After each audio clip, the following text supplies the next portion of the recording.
Selamat sore Bapak Ibu Guru, semoga suara saya sudah terdengar. Dengaran. Ya.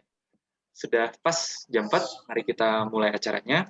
Oke, sekali lagi selamat sore, Assalamualaikum warahmatullahi wabarakatuh, salam sejahtera bagi kita semua, Om Swastiastu, Nama Budaya, Salam Kebajikan. Perkenalkan, nama saya Muhammad Arifin, saya di sini akan membantu menjadi MC. Saya adalah salah satu alumni dari Lomba Peneliti Belia beberapa tahun yang lalu. Mungkin terlalu lama kalau saya sebutkan. Terima kasih Bapak Ibu Guru sudah hadir. Selamat datang di acara rangkaian webinar dari Lomba Peneliti Belia tahun 2021. Kali ini webinar berjudul Membimbing Peneliti Belia dengan Hati.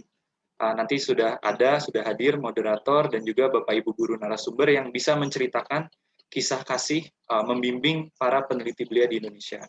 Program ini dilaksanakan atas kerjasama dengan Center for Young Scientists dan Forum Pembimbing Peneliti Belia Indonesia atau disingkat FPPBI. Acara ini juga disponsori oleh Mining Industry Indonesia, National Battery Research Institute, Ikatan Alumni ITB tahun 83, Grab, Ikatan Alumni FMIPA UI, Hudak Scientific, dan Wardah Cosmetics. Oke, sebelum kita mulai, mari kita nyanyikan lagu kebangsaan kita, lagu Indonesia Raya. Teman panitia akan membantu saya untuk menampilkan lagu Indonesia Raya. Kita bisa nyanyikan bersama lagu Indonesia Raya.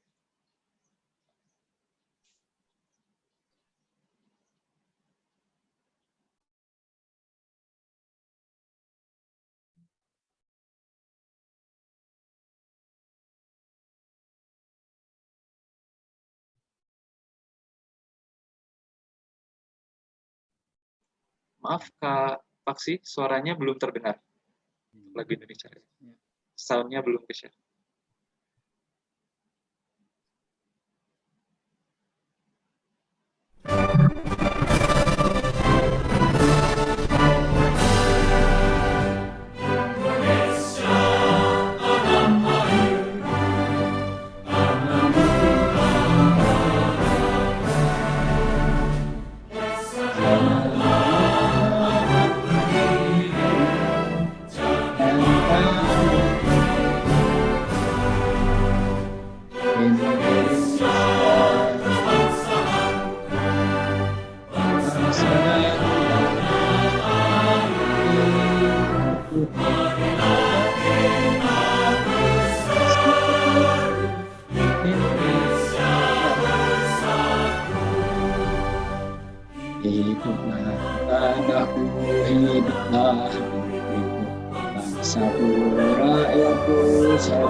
Terima kasih banyak Kak Paksi.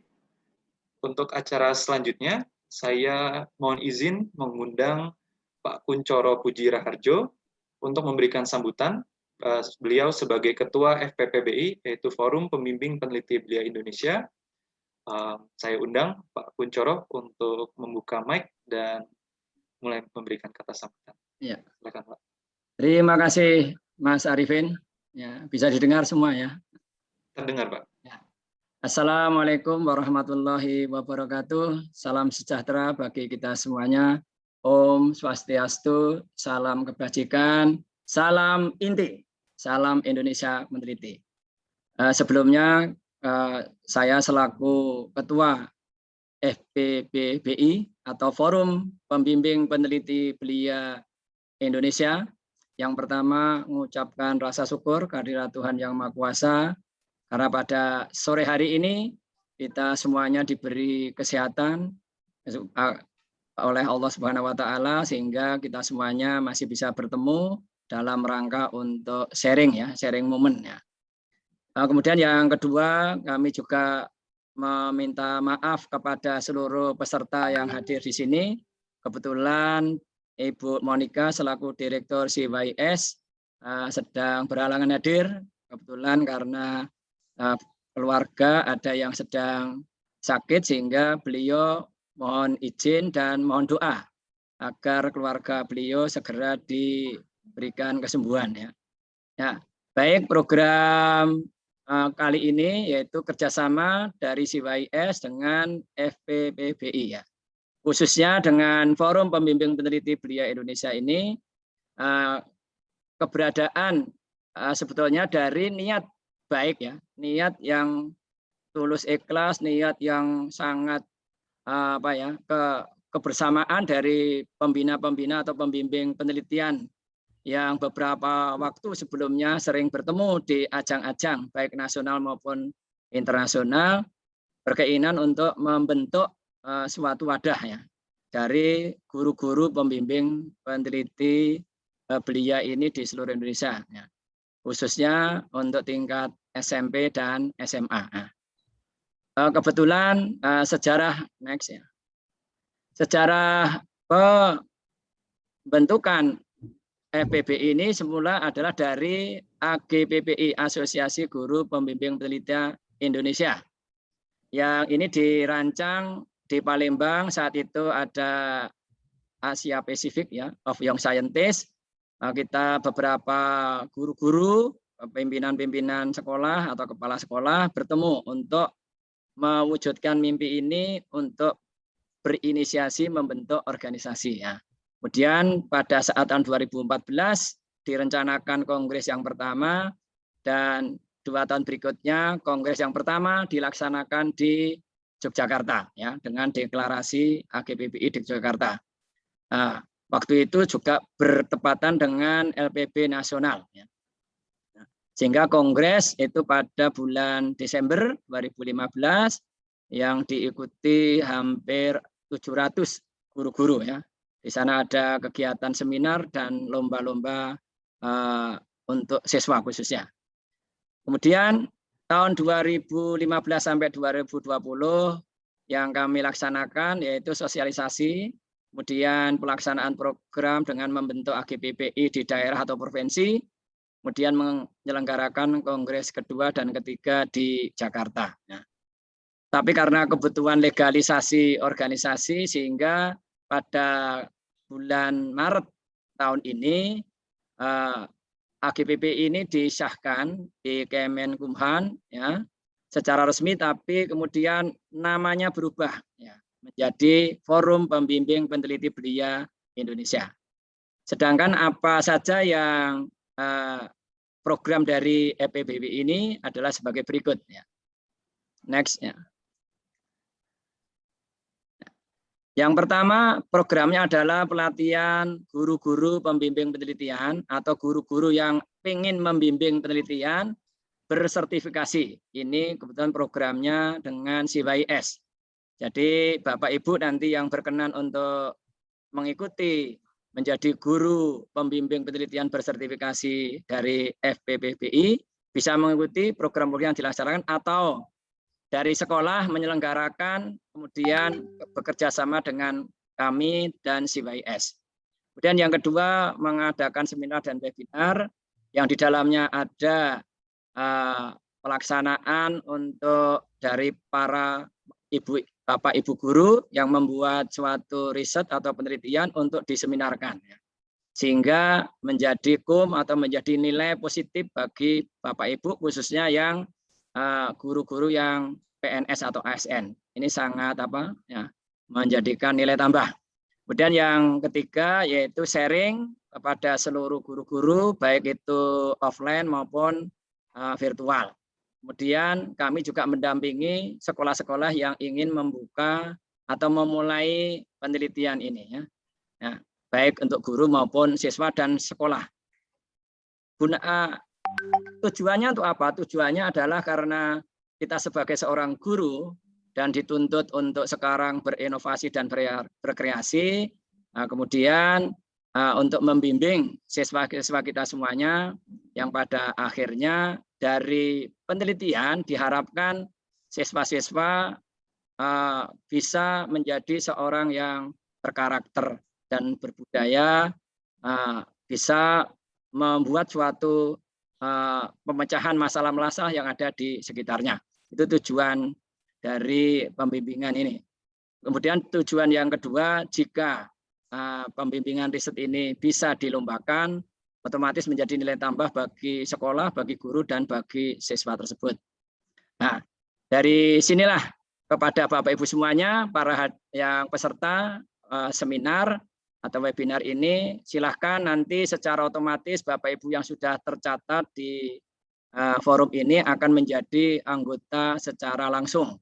Sehingga untuk itu diharapkan Bapak Ibu untuk mengisi daftar hadir pada saat akhir ya, pada akhir acara, dan untuk sertifikat nanti kita bicarakan dengan CYS yang berupa sertifikat digital untuk Bapak Ibu yang ikut secara langsung.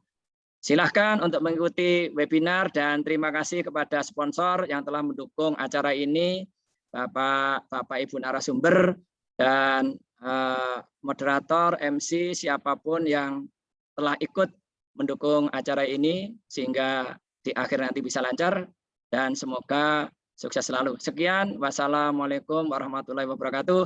Salam inti.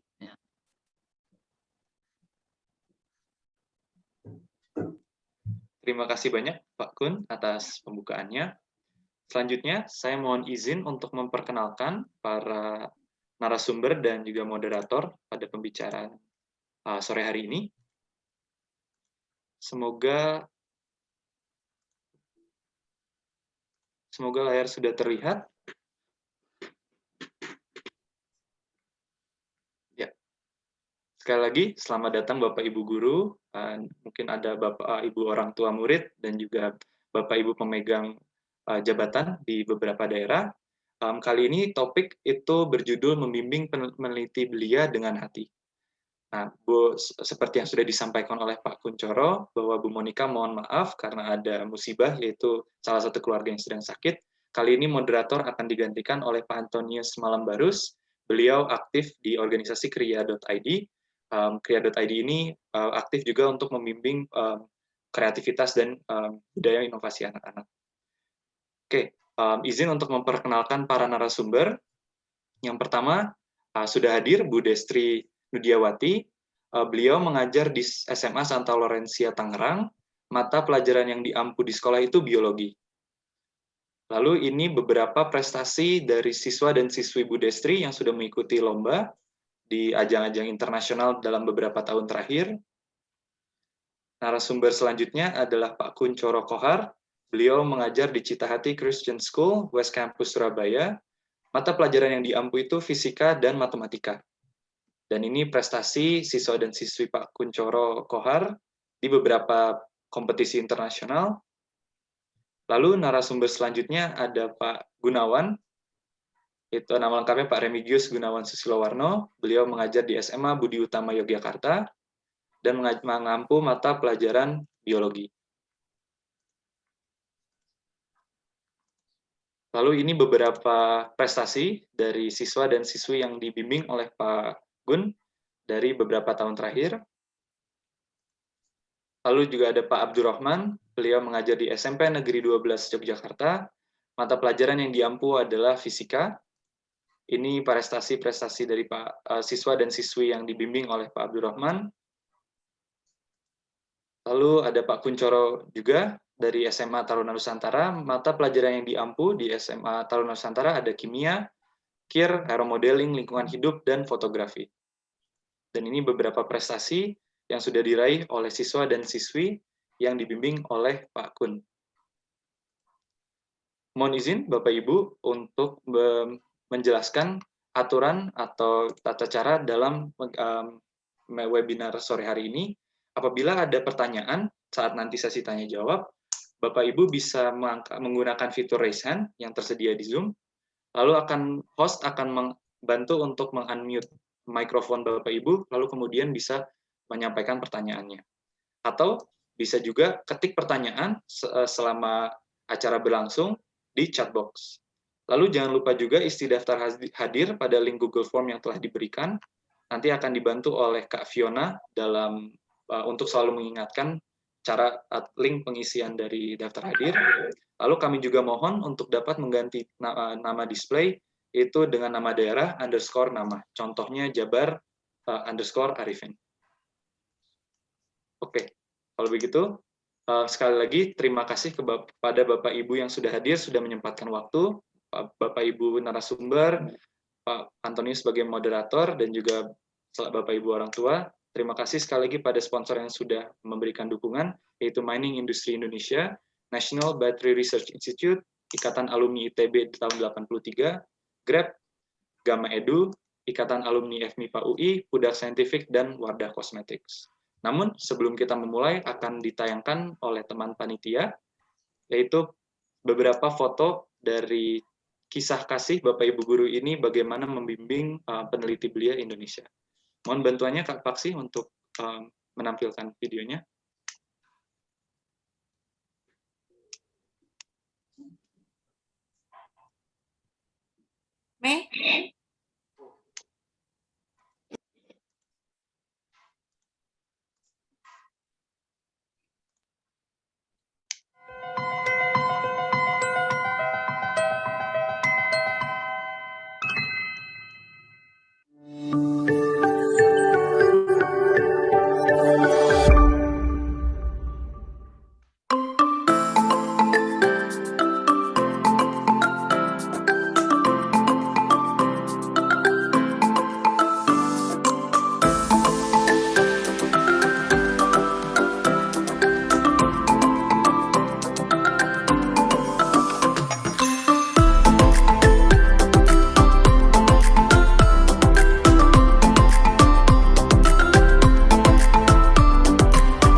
Terima kasih banyak, Kak Paksi. Oke, mari kita mulai. Bahkan begitu, saya mengundang Pak Anton untuk ke panggung dan juga Bapak Ibu Guru narasumber untuk bisa mulai berdiskusi. Semoga diskusinya dapat menimbulkan minat untuk membangun budaya penelitian dan juga kolaborasi. Baik, Kak Arifin. Terima kasih banyak atas waktunya. Saya mau menyapa dulu Bapak Ibu, teman-teman, Bapak Ibu Guru, mungkin juga orang tua dari sini semuanya. Assalamualaikum warahmatullahi wabarakatuh. Waalaikumsalam. Om Swastiastu, Namo Buddhaya, Salam Kebajikan. Saya Anton, dari saat ini posisi saya di Surabaya. Nah, saya mau menyapa dulu Bapak Ibu narasumber. Ada Bu Destri sore hari ini. Halo Bu Destri. Halo, selamat sore Pak Anton. Selamat sore Bapak Ibu semua. Selamat sore Ibu. Sehat ya Bu? Sehat, sehat. Sekarang di Jabodetabek ya Bu, berarti posisinya ya? Posisinya di Serpong. Di Serpong tepatnya. Baik, terima kasih Bu Destri. Kemudian berikutnya kita punya narasumber kedua, Pak Gunawan. Halo Pak Gunawan. Halo Pak Anton, halo Bapak Ibu semua, salam Indonesia meneliti. Ya, salam inti. Kemudian kita ke pembicara berikutnya, narasumber berikutnya, Pak Kuncoro Kohan. Halo Pak Kuncoro. Selamat sore Pak.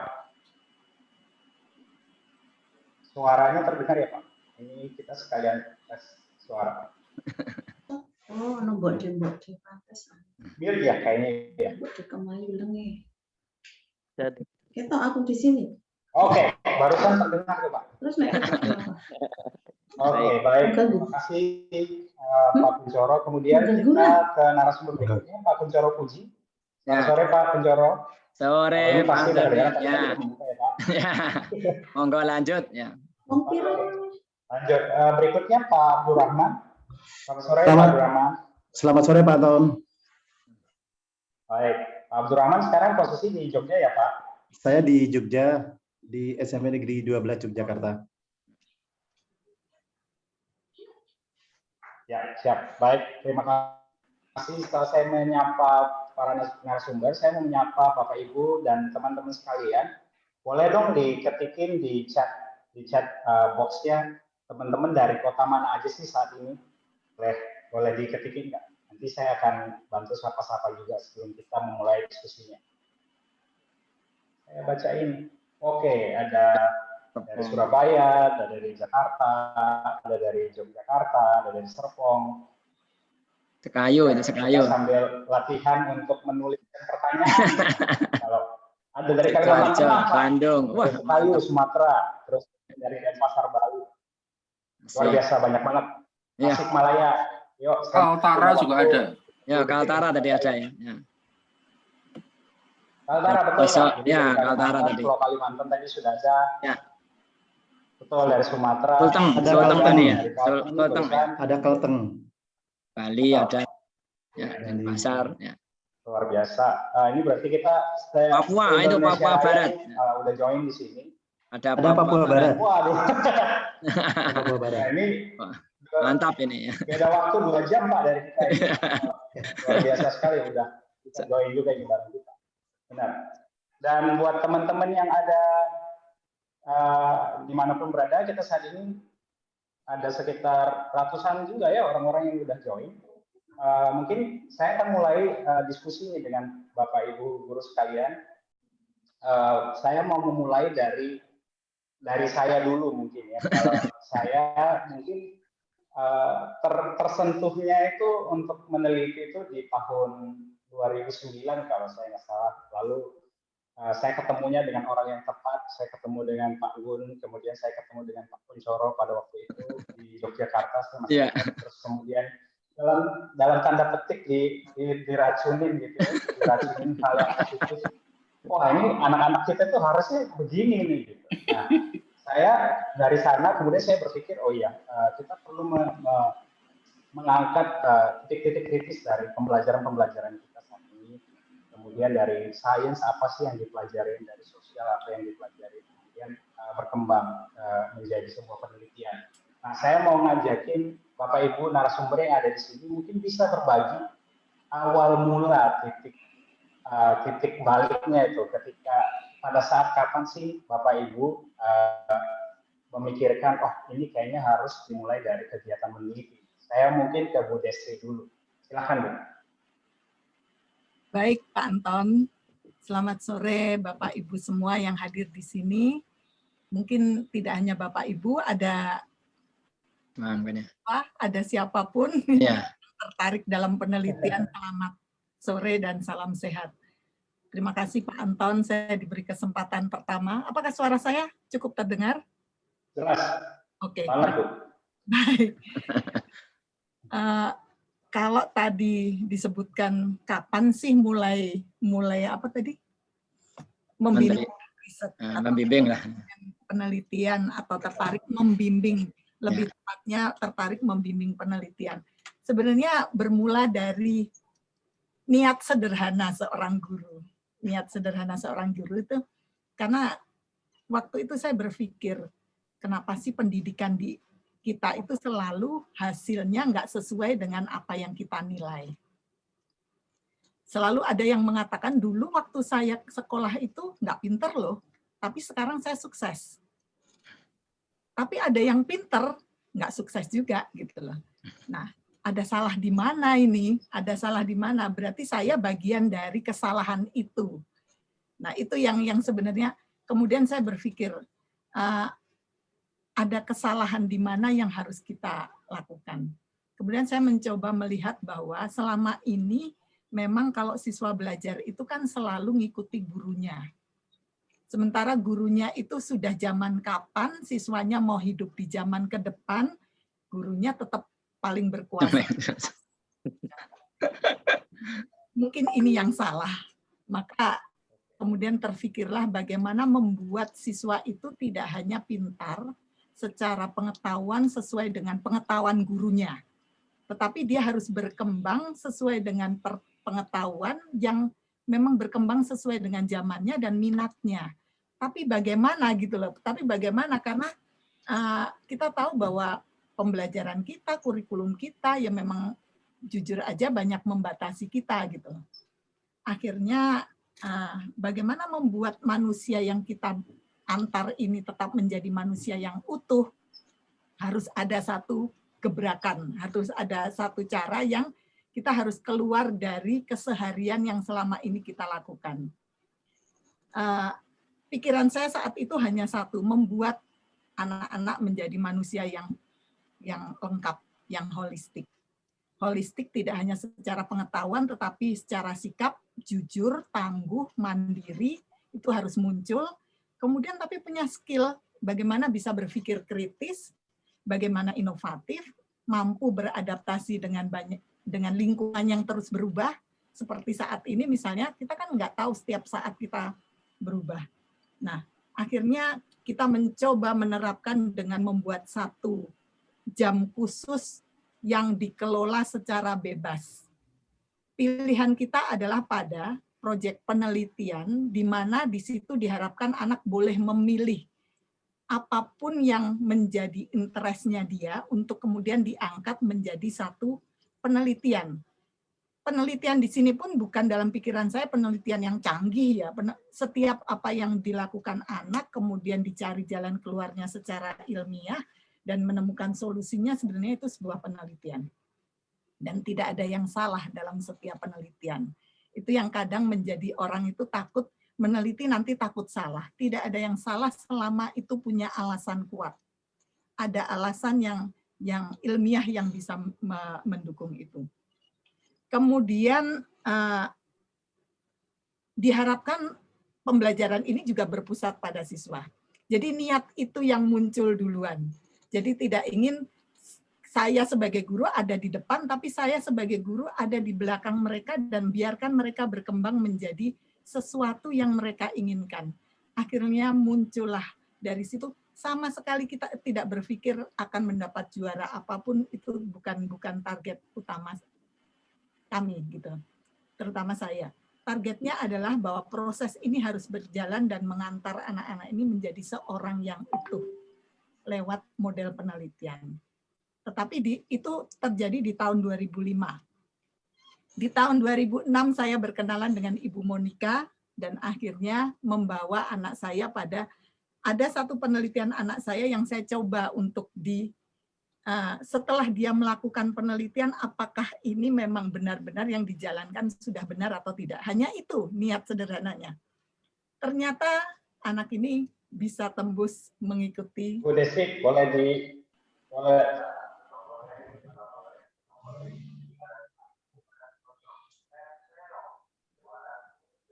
Kema Pak Anton. Ya. Kenapa? Maaf Pak Anton. Ya, silakan Pak Anton. Pak Anton silakan. Hadir kembali Pak. Maaf, ini kalau live ini selalu begini. Bu Desi, mohon maaf saya potong sedikit. Bu Desi ingat nggak judul penelitian pertama waktu pertama kali membimbing siswanya? Berarti tahun 2005 ya Pak? Judulnya secara lengkap saya tidak ingat persis, tetapi tentang menyalin. Itu menjadi mendapatkan medali perak pertama dari Indonesia yang dibawa oleh Ibu Monik di ajang ICYS ya waktu itu.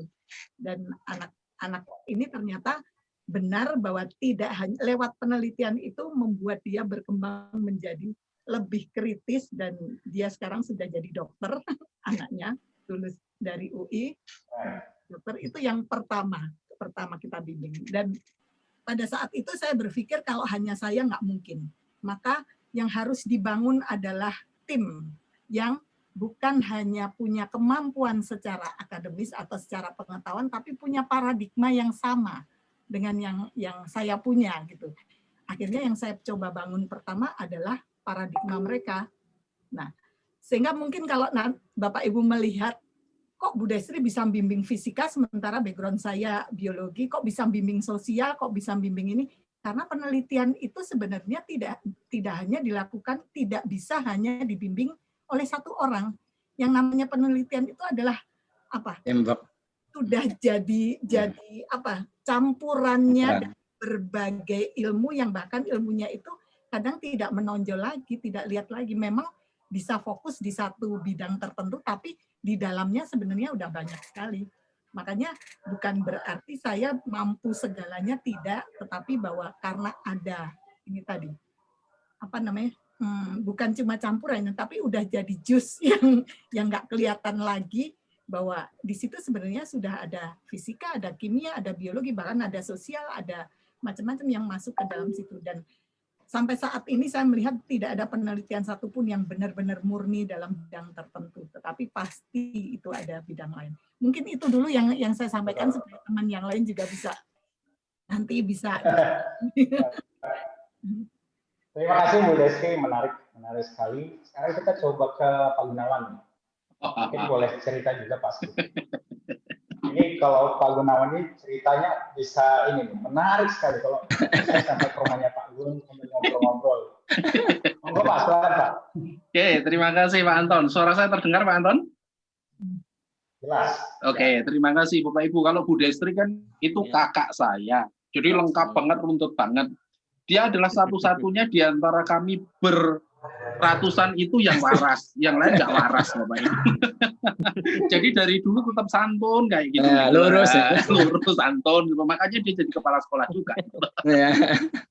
Bapak Ibu, saya tertarik untuk di penelitian itu tahun 91 ketika saya masuk ke suatu sekolah yang putri semua di Jogja, di mana saat itu ada ekskul care tapi tidak ada karya penelitiannya, kan memprihatinkan. Itu faktor pertama. Faktor kedua, saya melihat pembelajaran di sekolah saat itu kan hanya ngejar name. ngejar name, sehingga kan yang terjadi adalah malpraktek dengan drilling dan sebagainya. Sebagai bentuk aksi protes saya, di situ saya mengubah KIR itu menjadi sebuah kegiatan riset, kemudian menjadi sebuah acara pameran di sekolah, walaupun diusir oleh kepala sekolah juga, dan dimarahi oleh suster asrama juga, ya enggak. Dan mereka baru sadar ketika anak-anak pulang bawa piala lomba-lomba, gitu loh. Nah, itu juga sebagai provokasi untuk sekolah, ternyata bahwa sekolah itu kalau dikelola dengan baik, pembelajaran yang baik, dan akan menghasilkan anak-anak yang terbaik juga, yang sampai sekarang masih mencintai saya. Jadi membimbing KIR itu saya dapat dari cinta anak-anak, banyak juga dokter-dokter yang seperti Bu Destri tadi sudah dihasilkan dan sampai sekarang masih mencintai saya. Gitu dulu aja provokasinya Pak Anton. Matur nuwun. Biasanya provokator banget. Di luar dugaan. Saya tadi udah siap-siap nih waktunya saya hitung. Oke, kita ke Pak Kuncoro dulu. Pak Kuncoro ini ada Pak Kuncoro 2 nih. Ke Pak Kuncoro Puji dulu. Oke, terima kasih. Ya, terima kasih Pak Anton ini ya. Ini teman-teman, kawan-kawan yang berjuang untuk tadi ya membudayakan riset di sekolah menjadi apa? Pembelajaran sebetulnya ya. Tapi kalau saya kebetulan mungkin dari dulu tidak punya gitu ya. Orang yang jualan apa telur keliling-keliling, loper koran dan sebagainya, pandai besi pada saat kecil itu ya. Karena saya hidupnya di barak ya, barak pasukan sehingga terlantar gitu ya. Jadi anak terlantar sehingga rumah saya di luar rumah gitu ya, rumahnya alas gitu ya, istilahnya apa, lingkungan itu ya. Disitulah saya mengembalakan kambing dan sebagainya, ada rasa penasaran itu ya. Dan saya dulu cita-citanya tidak jadi guru gitu ya, tapi pelancong gitu ya, pelancong yang ternyata tidak punya saudara di mana-mana, jadi saudaranya hanya di Jogja gitu ya. Sehingga saat itu kita coba untuk, ini pengalaman pribadi, yaitu untuk skill ya, kemampuan skill itu ya, yang uji coba ya. Nah, di SD, di SMP, kemudian SMA, ikut-ikutan juga lomba-lomba ya. Dan saya senang apa mendaki gunung dan sebagainya ya. Itu yang menjadi apa ya, penasaran bagi saya terhadap lingkungan. Terus sosial yang paling tinggi adalah melihat situasi desa-desa saat itu masih banyak yang tertinggal atau belum sejahtera ya, prasejahtera. Kemudian saya bergerak di WO dan IO itu. Jadi sudah banyak eksperimen di situ untuk mencari duit tetap ya. Alhamdulillah kok kebetulan saya diterima di IKIP Yogyakarta, kok calon jadi guru ini ya. Dari calon jadi guru gitu ya. Dari situ saya menjadi guru di tahun 88 itu di Jogja dengan pembelajaran yang paling menarik adalah saya menjadi guru keliling di Jogja dan saya menjadi kepala sanggar peningkatan kinerja guru. Di situ sudah mulai eksperimen. Karena basic saya kimia, sehingga pada saat itu bahwa pelajaran sains IPA itu berbasis adalah eksperimen gitu ya. Nah, itulah yang menjadi penasaran sih. Sedangkan pelajaran kita semuanya berbasis sentral ya, guru sentral ya, berpusat pada guru. Inilah yang sebetulnya saya ingin ingin bongkar saat itu. Tapi kelihatannya banyak tantangan ya, karena kurikulumnya tidak memungkinkan ya. Jadi semuanya bersentral pada guru, sedangkan pesan pendidikan itu adalah berpusat pada, kalau dulu namanya subjek ya, siswa itu sebagai subjek, tidak sebagai objek. Nah, bersyukur di tahun 90 saya diterima di Magelang gitu ya. Nah, tuntutannya ini, jadi kalau di Magelang ini dituntut karena sekolah baru berasrama dan langsung disamakan dengan ya, SMA Taruna itu sekolah swasta tapi langsung disamakan dengan sekolah-sekolah negeri. Karena saat itu juga sepengetahuan saya SMA Taruna itu negeri, ternyata bukan ya. Setelah saya masuk sekolah swasta. Hanya kebetulan punya bapak di Kemhan ya, Kemhan itu ya, di bawah Kementerian Pertahanan. Seolah-olah bahwa itu negeri, ternyata tidak. Tuntutan saat itu seluruh guru dituntut untuk berprestasi, baik dalam mengajar maupun siswanya untuk berprestasi. Nah, salah satunya adalah yang belum dilirik adalah KIR ini ya. KIR ini karena ada Olimpiade, tapi di TN yang paling mudah adalah KIR ya. Karena Olimpiade kan harus menyiapkan individunya. Kalau KIR ini dipersiapkan dari lingkungan. Nah, bergerak dari lingkungan SMA TN yang 24 hektar. Ya, jadi kita luas wilayahnya, lingkungannya 24 hektar. 70% adalah lingkungan hidup berupa tanaman dan ruang terbuka. Jadi sangat memungkinkan di sini untuk siswanya diajak untuk pertama kali seluruh siswa itu diwajibkan untuk memelihara satu tanaman. Ini yang pertama kali di sana ya. Kenapa tidak sekalian dari mulai proses menyiapkan lahannya ini menjadi menjadi objek atau subjek dari yang rasa penasaran itu. Sehingga baru tahun 92 ya, 92 kita dilombakan ya. Dilombakan yang pertama yaitu tentang mengendalikan wereng ini, walang sangit dengan darah kambing. Nah, ini yang pertama kali itu ya. Nah, yang terpikir siswanya sering main ke sawah gitu ya, banyak hama wereng atau walang sangit ini, terus tertarik bagaimana untuk mengendalikan. Ini yang pertama di TN ya. Jadi tahun 92 dan 93 mendapatkan juara, yaitu waktu itu LK di Diknas itu LIPI atau Diknas itu ya Pak Gun ya. Ya, LPIR itu ya. Jadi itu kira-kira di awal saya jadinya di TN, kemudian sampai hari ini jadi hampir sudah 31 tahun ya. 31 tahun. Podo. Ya, sama Pak Gun, Luar biasa. semuanya Pak Abdurrahman itu semuanya. Nah, kira-kira itu dulu Pak Anton ya. Baik, Pak Kuncoro Puji, terima kasih banyak. Kita ke Pak Abdurrahman, mungkin boleh diceritakan juga Pak sedikit tentang dulu ceritanya, gimana ceritanya kepikiran untuk meneliti, ajakin anak-anak meneliti. Baik, terima kasih Bapak. Selamat sore, Assalamualaikum warahmatullahi wabarakatuh. Waalaikumsalam. Bapak dan Ibu guru pembimbing penelitian, kalau saya menyebut itu kalau guru pembimbing penelitian itu guru yang setengah waras, guru yang setengah gila. Kalau tidak bisa mewujudkan penelitiannya berarti gila benar. Kalau bisa mewujudkan penelitian berarti ya setengah gila itu tadi, setengah waras. Baik, Bapak dan Ibu yang kami hormati, saya ini termasuk pembicara yang dari level yang paling rendah. Ini saya satu-satunya dari SMP ini. Teman-teman semua dari SMA, cerita teman-teman SMA semua kan mereka orang-orang yang sudah hebat, yang membimbing anak-anak yang sudah relatif bisa dewasa. Kami ini anak-anak yang relatif masih dari SD beralih gitu kan, anak-anak SMP gitu. Jadi saya awalnya itu ya berangkat dari, kalau Pak Kuncoro itu kan bercerita tentang asal muasalnya beliau dari tanah Jawa. Ya, kalau tanah Jawa itu kan tanah yang gemah ripah loh Jinawi. Saya itu berasal dari daerah jauh, Pak. Dari non jauh di Sumbawa ke sana, di Sumbawa. Berangkat ke Jogja itu dengan modal nekat. Diantar oleh orang tua itu hanya naik bis saja, pergi silakan kuliah, di sana apa yang kamu dapat.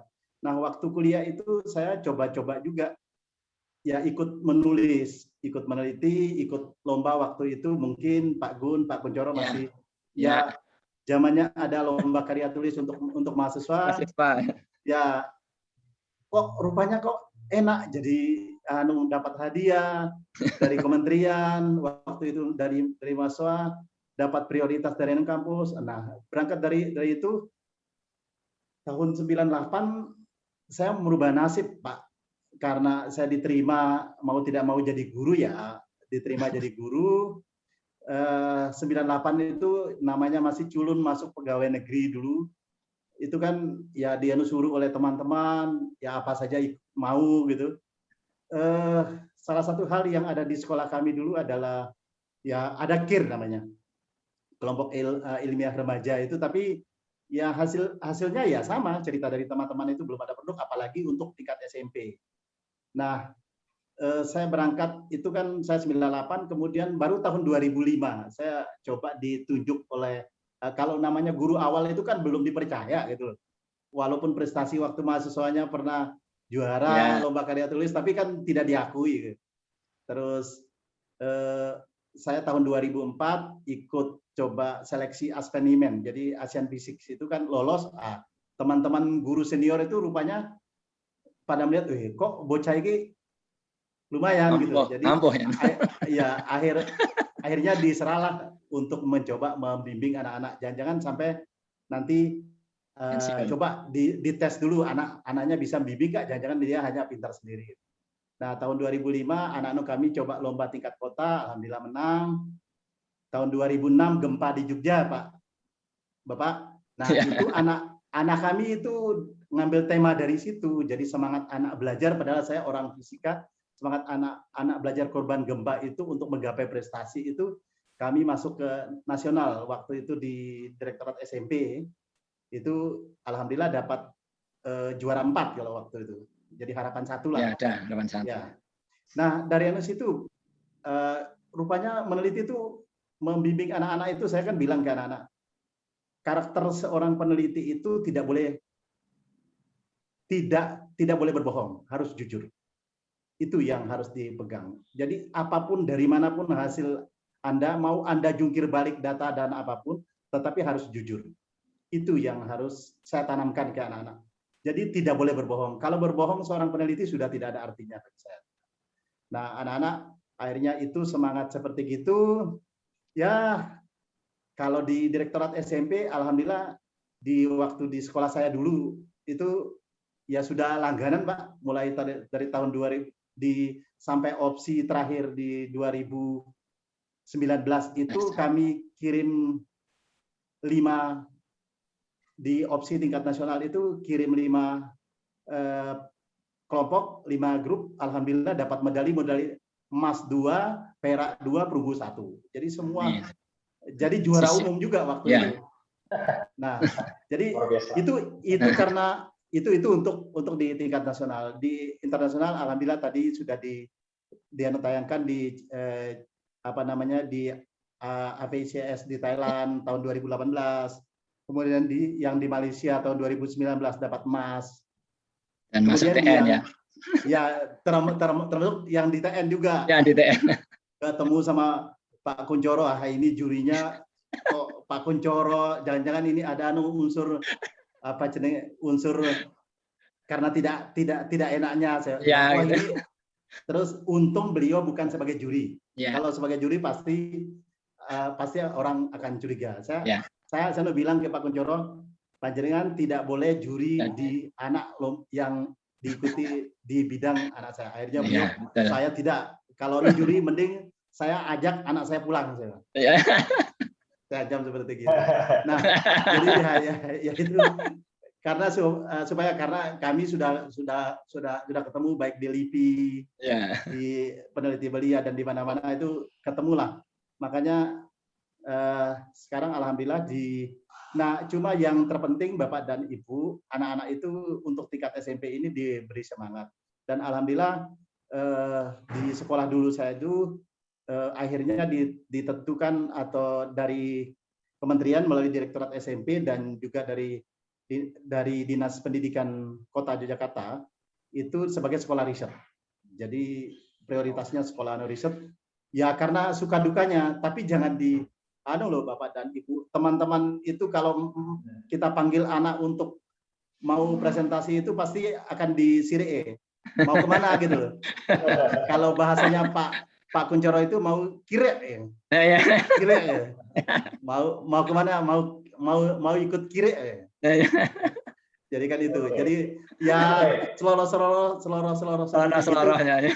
Ya, seloroh seperti gitu kami juga merasakan bahwa bagaimana dinamika dipleroi sama teman-teman, disengiti sama teman-teman itu sudah hal yang wajar lah. Artinya memang tapi kami bawa pulang medali itulah obat yang mujarab bagi kami dan juga bagi anak-anak baik di level nasional maupun internasional, itu hal-hal yang sangat penting. Dan alhamdulillah ya kami sekitar sudah yang juara itu ya sudah sekitar 50 judul dari mulai tahun 2005 baik nasional, baik dari lokal kota maupun sampai ke internasional. Ya itu sekedar sekilas. Maaf kami dari SMP, jadi kalau belepotan wajar karena adik yang paling kecil. Terima kasih Pak. Itu udah luar biasa banget ceritanya, menginspirasi banget. Terima kasih Pak. Sekarang kita ke Pak Kuncoro Kohar. Pak, mungkin bisa membagikan ceritanya juga. Baik, dengar suara saya ya? Bisa dengar suara saya? Bisa Pak Kohar. Ya, oke. Baik, saya sebenarnya waktu kecil ini kalau orang bilang zaman sekarang ini kepo, ya. Kepo ini selalu mau tahu ya. Keluarga saya ini jualan barang bangunan. Jadi saya kerap kali dalam tanda kutip mencuri ya, mengambil lampu. Lalu saya akan tiba-tiba keluar asap. Saya penasaran, ini dari mana asap ini ya? Waktu itu masih SD ya, saya nggak tahu. Saya pikir marah roh halus malahan ya waktu itu ya. Saya pecahin gitu ya. Berkali-kali ya, sampai orang tua saya menemukan saya memecahkan banyak di lantai 3 di genteng gitu, lalu marah-marah ke saya. Tapi tidak menutup rasa penasaran saya. Dan saya ini punya penyakit Pak, penyakit menular ya. Menularnya adalah ingin tahu tadi. Jadi saya mau menularkan kali ini rasa ingin tahu ini ke ke anak-anak ya, terutama siswa. Saya mengajar di SMP dan SMA. Jadi saya tularkan gitu loh supaya mereka juga ingin tahu. Dari rasa ingin tahu ini yang akan membuahkan hasil yang cukup besar. Ada satu cerita waktu itu saya mengajar di satu sekolah SMA di Australia. Ada satu anak bertanya kepada saya begini ya, anak bule ya, dia bertanya ke saya begini. Bahasa Indonesianya, guru kenapa kok orang-orang Asia itu lebih pintar dari kami orang Barat? Wah, saya senang loh Pak. Saya dengar itu langsung bangga saya jadi orang Asia dan orang Indonesia ini bangga banget ya. Saya langsung bilang ke mereka begini, tidak menurunkan motivasi mereka, tidak memuja diri sendiri, tapi saya bilang karena orang Asia ini adalah orang pekerja keras ya.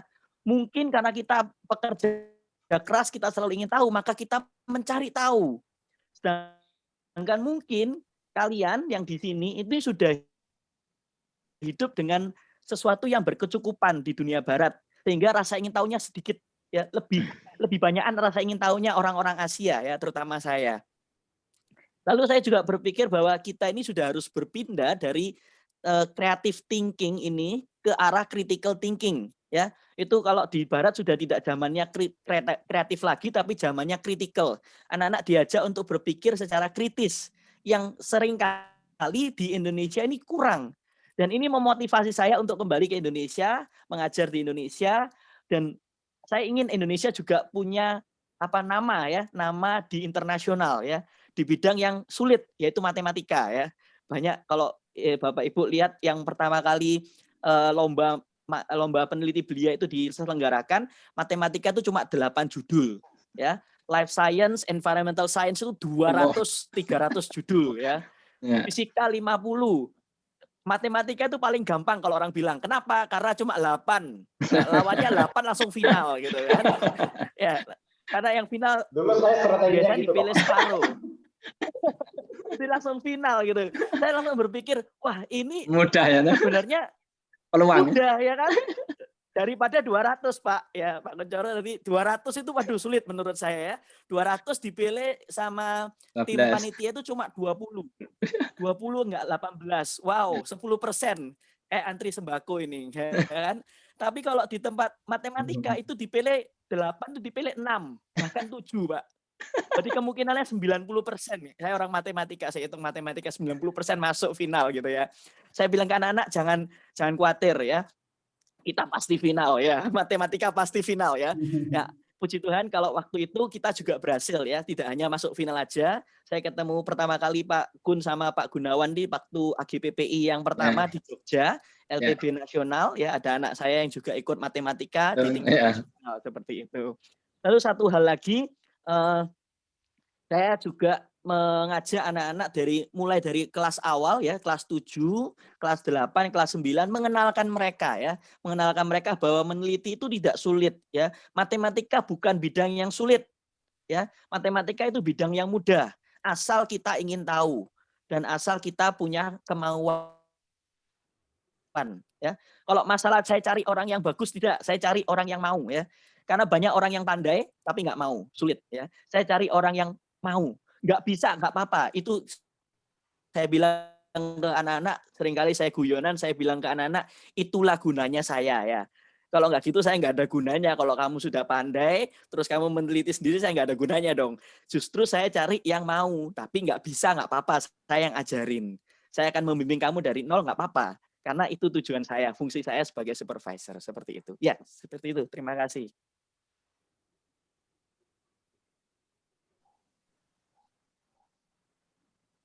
Baik. Pak Kencoro, terima kasih banyak. Sebelum kita ke sesi kedua, saya mau mengundang teman-teman semua peserta, Bapak Ibu Guru. Ini seperti ada delay. Oke, suara saya masuk, Bapak Ibu? Masuk. Oke, ya terima kasih Pak Kencoro atas sharingnya. Nah, sebelum kita masuk ke sesi kedua, saya mau mengundang teman-teman sekalian, Bapak Ibu Guru juga maupun orang tua jika memiliki pertanyaan, boleh diketikkan terlebih dahulu di chat box, ya, seperti biasa supaya nggak kelupaan. Jadi biasanya itu ada penelitiannya bahwa ide itu muncul di kepala kita itu cuma hitungan detik. Gitu. Jadi kalau misalnya ada pertanyaan, bisa langsung diketikkan atau mungkin dicatat dulu, nanti akan ada waktu kesempatan untuk kami bacakan pertanyaannya, lalu nanti akan direspon oleh narasumber. Atau kalau tidak nanti boleh dicatat dulu di kertas gitu, dan diketikkan di handphone, nanti kami akan juga buka sesi tanya jawab secara langsung kepada narasumber. Oke, Bapak Ibu tadi udah sharing banyak sekali tentang bagaimana memulainya terlebih dahulu ya. Rata-rata kalau saya bisa dapatkan dari Bapak Ibu tadi bercerita adalah coba dilihat dari apa di sekitar yang ada gitu. Tadi ada yang dari gempa, kemudian tadi ada yang dari pengalaman sehari-hari, seperti itu bisa diangkat sebagai topik penelitian. Nah, Bapak Ibu, dari tadi itu kan kita diceritain ya, wah saya dapat medali ini menurut saya, atau tadi juga Kak Arifin juga udah share prestasi-prestasi dari murid Bapak Ibu sekalian gitu. Nah, saya mau tanya, selain dari itu tadi mungkin saya sebutnya sebagai sukanya gitu ya, sukanya membimbing anak-anak. Tantangannya apa sih Bapak Ibu? Mungkin saya ke dua orang terlebih dahulu. Saya mau tanya ke Pak Gunawan dan juga Bu Destri. Kira-kira tantangan yang Bapak Ibu alami selama membimbing penelitian ini apa ya? Boleh dibagikan? Mungkin ke Pak Gunawan dulu, silakan Pak. Yang kecil dulu. Oke, terima kasih Pak Anton. Nyun ngapunten ya Bu Destri, Mbak Yu. Saya dulu ya. Sebenarnya tantangannya simpel. Tantangannya hanya pada diri kita sendiri Pak Anton dan teman-teman guru se-Indonesia. Ya enggak, membimbing penelitian itu bukan pada siswa kita. Ya. Kalau Pak Kuncoro tadi bilang, Kuncoro Kohar, cari murid yang nggak bisa, kalau saya syaratnya gampang. Saya biar bisa mencintai anak dalam membimbing, saya harus pilih yang cantik, yang mau saya dekati. Kenapa Bapak Ibu? Saya punya alasan di situ, karena ini sebuah dedikasi ya. Ini kan sebuah dedikasi. Dedikasi itu harus dimulai dari rasa cinta, ya enggak? Ketika kita bisa membangun chemistry dengan anak kita, maka tugas selanjutnya adalah kita setia mendampingi dia, ya enggak? Setia mendampingi dia. Nah, yang terberat tantangannya sejauh mana kita setia mendampingi anak-anak kita itu tumbuh berkembang sesuai dengan dunianya. Sesuai dunianya, walaupun kita tahu sebenarnya langkahnya itu bisa lebih cepat, lebih jauh, tapi bagaimana kita tetap setia mendampingi dia, dia tumbuh dengan normal, tumbuh dengan dirinya, sekolahnya tetap lancar, penelitiannya berjalan, rata-rata yang saya rasakan itu adalah butuh untuk mereka jadi matang itu 2 tahun. Ya, 2 tahun. Dari kelas 10 kita coba deketin, kita coba jatuh cinta sama dia dalam tanda petik ya. Sehingga kita bisa setiap saat berkomunikasi lancar, dia juga bisa curhat, ketika harus ada ulangan, ada tugas yang banyak, kita juga agak ngerem, ya enggak? Ketika ada waktu-waktu luang, kita bisa ngomong mereka, mendampingi mereka. Kalau kesulitan teknis itu saya sudah lupa sih. Kalau teknis sudah lupa. Tapi kesulitan teknis itu karena kita kan punya komunitas. Teman-teman guru, ya enggak? Juga punya komunitas teman-teman dari perguruan tinggi, bisa kita minta bantuan, toh? Enggak masalah sekarang itu. Maka bagi saya tantangan yang terberat adalah untuk setia mendampingi anak-anak sesuai dengan kapasitas dan ketepatan anak-anak, sesuai juga dengan usia dan hobinya. Itu dulu Pak Anton. Provokatif lagi ini. Sesuai dengan usianya itu saya garis bawahin ya Pak. Jadi anak-anak itu bisa disesuaikan dengan apa yang dia senangi juga tadi ya. Silakan Bu Destri. Baik Pak Anton. Sebenarnya ada beberapa hal yang sama dengan yang disampaikan Pak Gun, bukan mau nyontek ya. Udah terlalu sering bicara jadi banyak hal sama Pak Gun itu kayaknya kita udah sama-sama yang tadi dibilang apa setengah gila. Tantangan buat saya sih sebenarnya tadi saya malah lupa ya tantangannya itu apa. Lewat. Yang kuat itu justru pandangan orang. Pandangan orang terhadap bahwa peneliti itu harus anak pintar. Saya sendiri bertanya, anak pintar tuh yang seperti apa sih? Kan Tuhan menciptakan semua anak pintar, gitu loh. Maka kalau ada orang yang memilih yang boleh masuk ke dunia penelitian itu anak pintar, itu saya kaget saja gitu loh. Itu bahwa setiap anak tuh punya kesempatan, punya peluang untuk menjadi pintar. Hanya mungkin selama ini kita tidak memberikan peluang itu, atau justru bukan tidak memberikan, kita nggak tahu caranya membuat anak itu pintar. Tetapi kita sok berani menilai anak itu nggak pintar. Maka dari itu ini menjadi tantangan. Bahkan beberapa kali saya membawa semua anak bebas untuk memilih penelitiannya, karena sebenarnya menurut saya hidup itu adalah penelitian juga kok. Jadi apa yang dilakukan sepanjang hidupnya itu juga sebuah penelitian. Setiap kali orang punya masalah, kemudian dipecahkan, memecahkan, menemukan solusi, itu sebuah penelitian.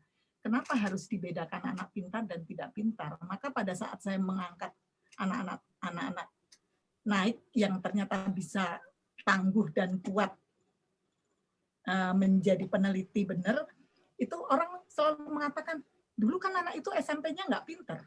Dulu kan SD-nya nggak pinter. Itu sebenarnya saya pengen mengatakan kepada teman-teman semua, mungkin kita yang salah. Kita yang salah, bahwa kita belum menemukan cara bagaimana kita menemukan bahwa sebenarnya ada sisi yang pintar yang kita sebenarnya tidak bisa lihat. Nah, lewat penelitian, lewat model penelitian ini, akhirnya sebenarnya justru saya melihat bahwa semua anak itu pintar dan saya justru kadang belajar dari mereka. Maka sukanya lebih banyak dibanding dengan dukanya. Yang lebih penting lagi kita bisa nganter anak kemana-mana ya Pak Kun. Ya.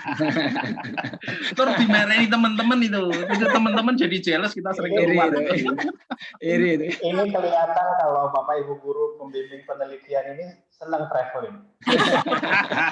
Betul. Intinya itu saja, ingin dolan-dolan. Di satu sisi kita harus bisa melihat di luaran seperti apa sih, kita sudah ada di mana sih. Itu sebenarnya kadang karena kita terbiasa meneliti ya, jadi apapun yang kita lewatin, apapun yang kita kunjungin menjadi bahan penelitian kita gitu loh. Menjadi ini. Pak Abe, sebenarnya bukan masalah SMP, anak pertama saya yang saya antar dulu juga anak SMP kok. Iya, Bu Desri ya, tidak apa-apa, Bu. Cuma kan teman-teman ini level-levelnya kan sudah master semua. Itu saja, Pak. Baik, Bu Desri, terima kasih banyak, keren banget untuk tantangan yang diberikan. Juga tadi juga sudah disampaikan juga solusinya gitu ya, kurang lebih sudah ada pancingan-pancingannya untuk Bapak Ibu guru mungkin yang di sini yang mengalami hal-hal yang serupa begitu. Nah, kemudian saya mau kembali saya mengundang untuk para peserta, Bapak Ibu guru atau adik-adik, teman-teman sekalian, jika ada pertanyaan boleh dituliskan di kolom chat. Dan nanti di sana panitia akan mencoba mereka pertanyaan yang menarik atau yang berulang muncul. Nanti kita akan bacakan atau nanti juga peserta juga boleh raise hand gitu. Jadi nanti kita bisa pilih dan bisa bertanya langsung ke narasumber. Saya punya pertanyaan berikutnya, yaitu gimana caranya memancing anak-anak? Karena kan nggak secara otomatis gitu semua anak langsung, oh aku mau meneliti gitu. Pasti ada peran Bapak Ibu guru di balik minat anak meneliti. Gitu, ya. Saya mau melempar pertanyaan ini kepada Pak Abdurrahman dan juga Pak Kunchoro Kohar. Ya, gimana bapak-bapak ini mencoba untuk memancing anak-anak supaya bisa tertarik melakukan riset sampai nanti keluar hasil penelitiannya. Mungkin kita mulai ke Pak Kunchoro Kohar terlebih dahulu, silakan Pak. Baik, kalian ini tadi ada saya baca sedikit pertanyaannya ya, mungkin nyambung sedikit kan supaya nanti nggak terlalu banyak di pertanyaan. Pertanyaannya itu bertanya tentang bagaimana kalau misalkan di pedalaman itu tidak kesulitan kalistung ya. Saya punya solusinya Bu, saya guru matematika ya. Saya punya solusinya Ibu. Ibu, tidak selalu anak-anak itu tertarik akan matematika dan sains atau sains, tapi bisa diarahkan ke sosial ya. Saya punya banyak anak-anak yang SMA juga sama nasibnya Bu, sama-sama nggak bisa ngitung ya. Ya, hitung atas atas dibagi bawah sama dengan yang di kanan, itu aja nggak bisa. Ya, dibalik satu-satu nggak bisa. Jangan khawatir Ibu, kita penelitian ini tidak hanya sebatas matematika dan sains, tapi juga penelitian sosial bisa diarahkan. 2017 kalau nggak 18, LPB Surabaya mengadakan pertama kalinya LPB sosial, dan itu saya mengajak anak-anak yang kelas 7 untuk ikut. Ya, saya masih ingat, satunya ekonomi, satunya histori, sejarah, dan satunya lagi psikologi kalau nggak salah ya. Dan tiga-tiganya menang, ya puji Tuhan, tiga-tiganya menang. Bukan masalah menangnya ya, tapi masalah yang kami angkat karena anak-anak ini juga kesulitan dalam menghitung, ya, kesulitan dalam matematika, kesulitan dalam sains, tetapi mereka punya passion lain, ya, mereka punya talent lain yang bisa mereka gunakan, yaitu masalah sosial, ya. Banyak masalah sosial yang di Indonesia ini yang bisa kita angkat, ya, banyak, serius banyak, ya, seperti itu. Seperti itu dulu, nanti saya akan tambahkan kalau ada lagi. Baik, terima kasih Pak Pencoro Kohar. Pak Abdurrahman, silakan Pak. Baik, saya untuk mencoba anak-anak itu mengamati lingkungan sekitar. Sebagai contoh, saya pernah kebetulan mengajar di kelas yang dekat dengan tempat sampah. Di kelasnya itu sering banyak semut masuk ke kelas.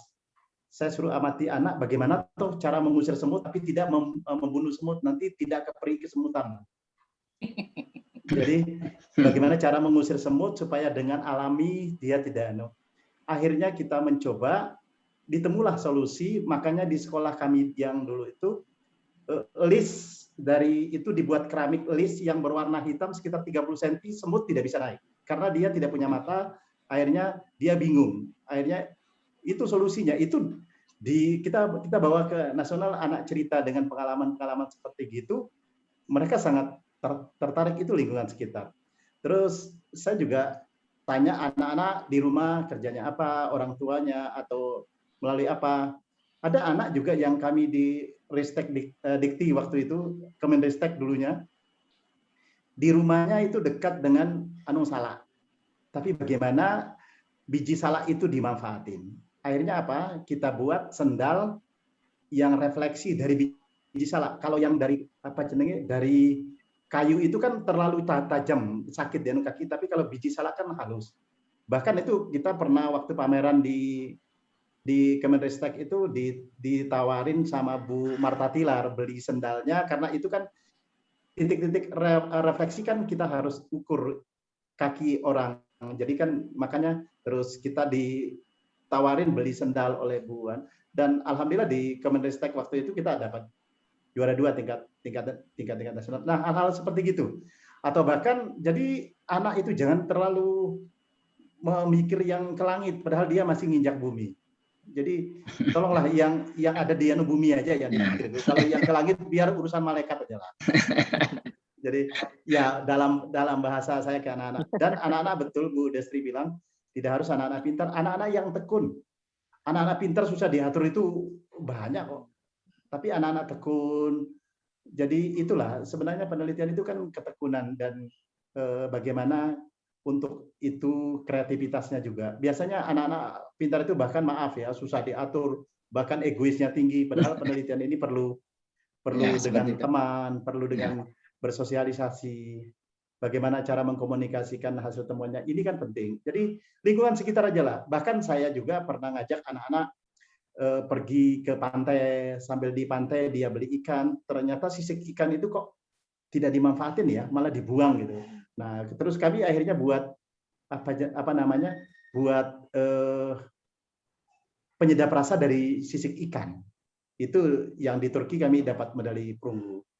Dan misalnya juga yang sederhana, yang di ECS yang di Malaysia dapat emas itu, di sekitar kota Yogyakarta kan menanam asam ya, Pak ya, asam ya. Asam. Nah, sekarang itu sindika. Ya, asam itu. Nah, sekarang bagaimana kalau dihitung kan daun asam itu kan berjatuhan itu kalau satu asam itu sekitar satu hari itu sekitar sampai 1 kilo. Kalau ada puluhan asam, puluhan kilo sampah yang. Nah, ini dimanfaatkan oleh anak kami untuk buat baterai dari daun asam. Nah, itu yang dapat juara emas di Malaysia. Itu anaknya Pak Kunchoro sekarang di NTN. Anaknya Pak Kunchoro sekarang di NTN. Makasih Pak Abdul. Ya, beliau itu bajak terus ya, anak-anak saya. Ya, ini ceritanya strategi. Ada transfer pemain ya Pak. Iya.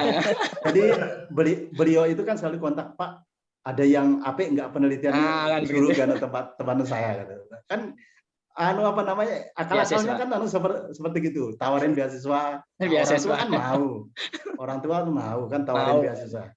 Ya jadi itu, jadi anak-anak itu kita ke lingkungan sajalah, tidak perlu cuma yang perlu saya tambahkan juga tentang tantangan itu, terutama teman sejawat itu dan sekolah. Nah, sekarang saya karena di sekolah yang baru, saya beri kebetulan itu saya sekolah baru, anak yang ikut lomba apapun, baik penelitian atau apapun, itu dibebaskan tugas, dan kalau bawa pulang medali nilainya harus tambah 5 dari KKM.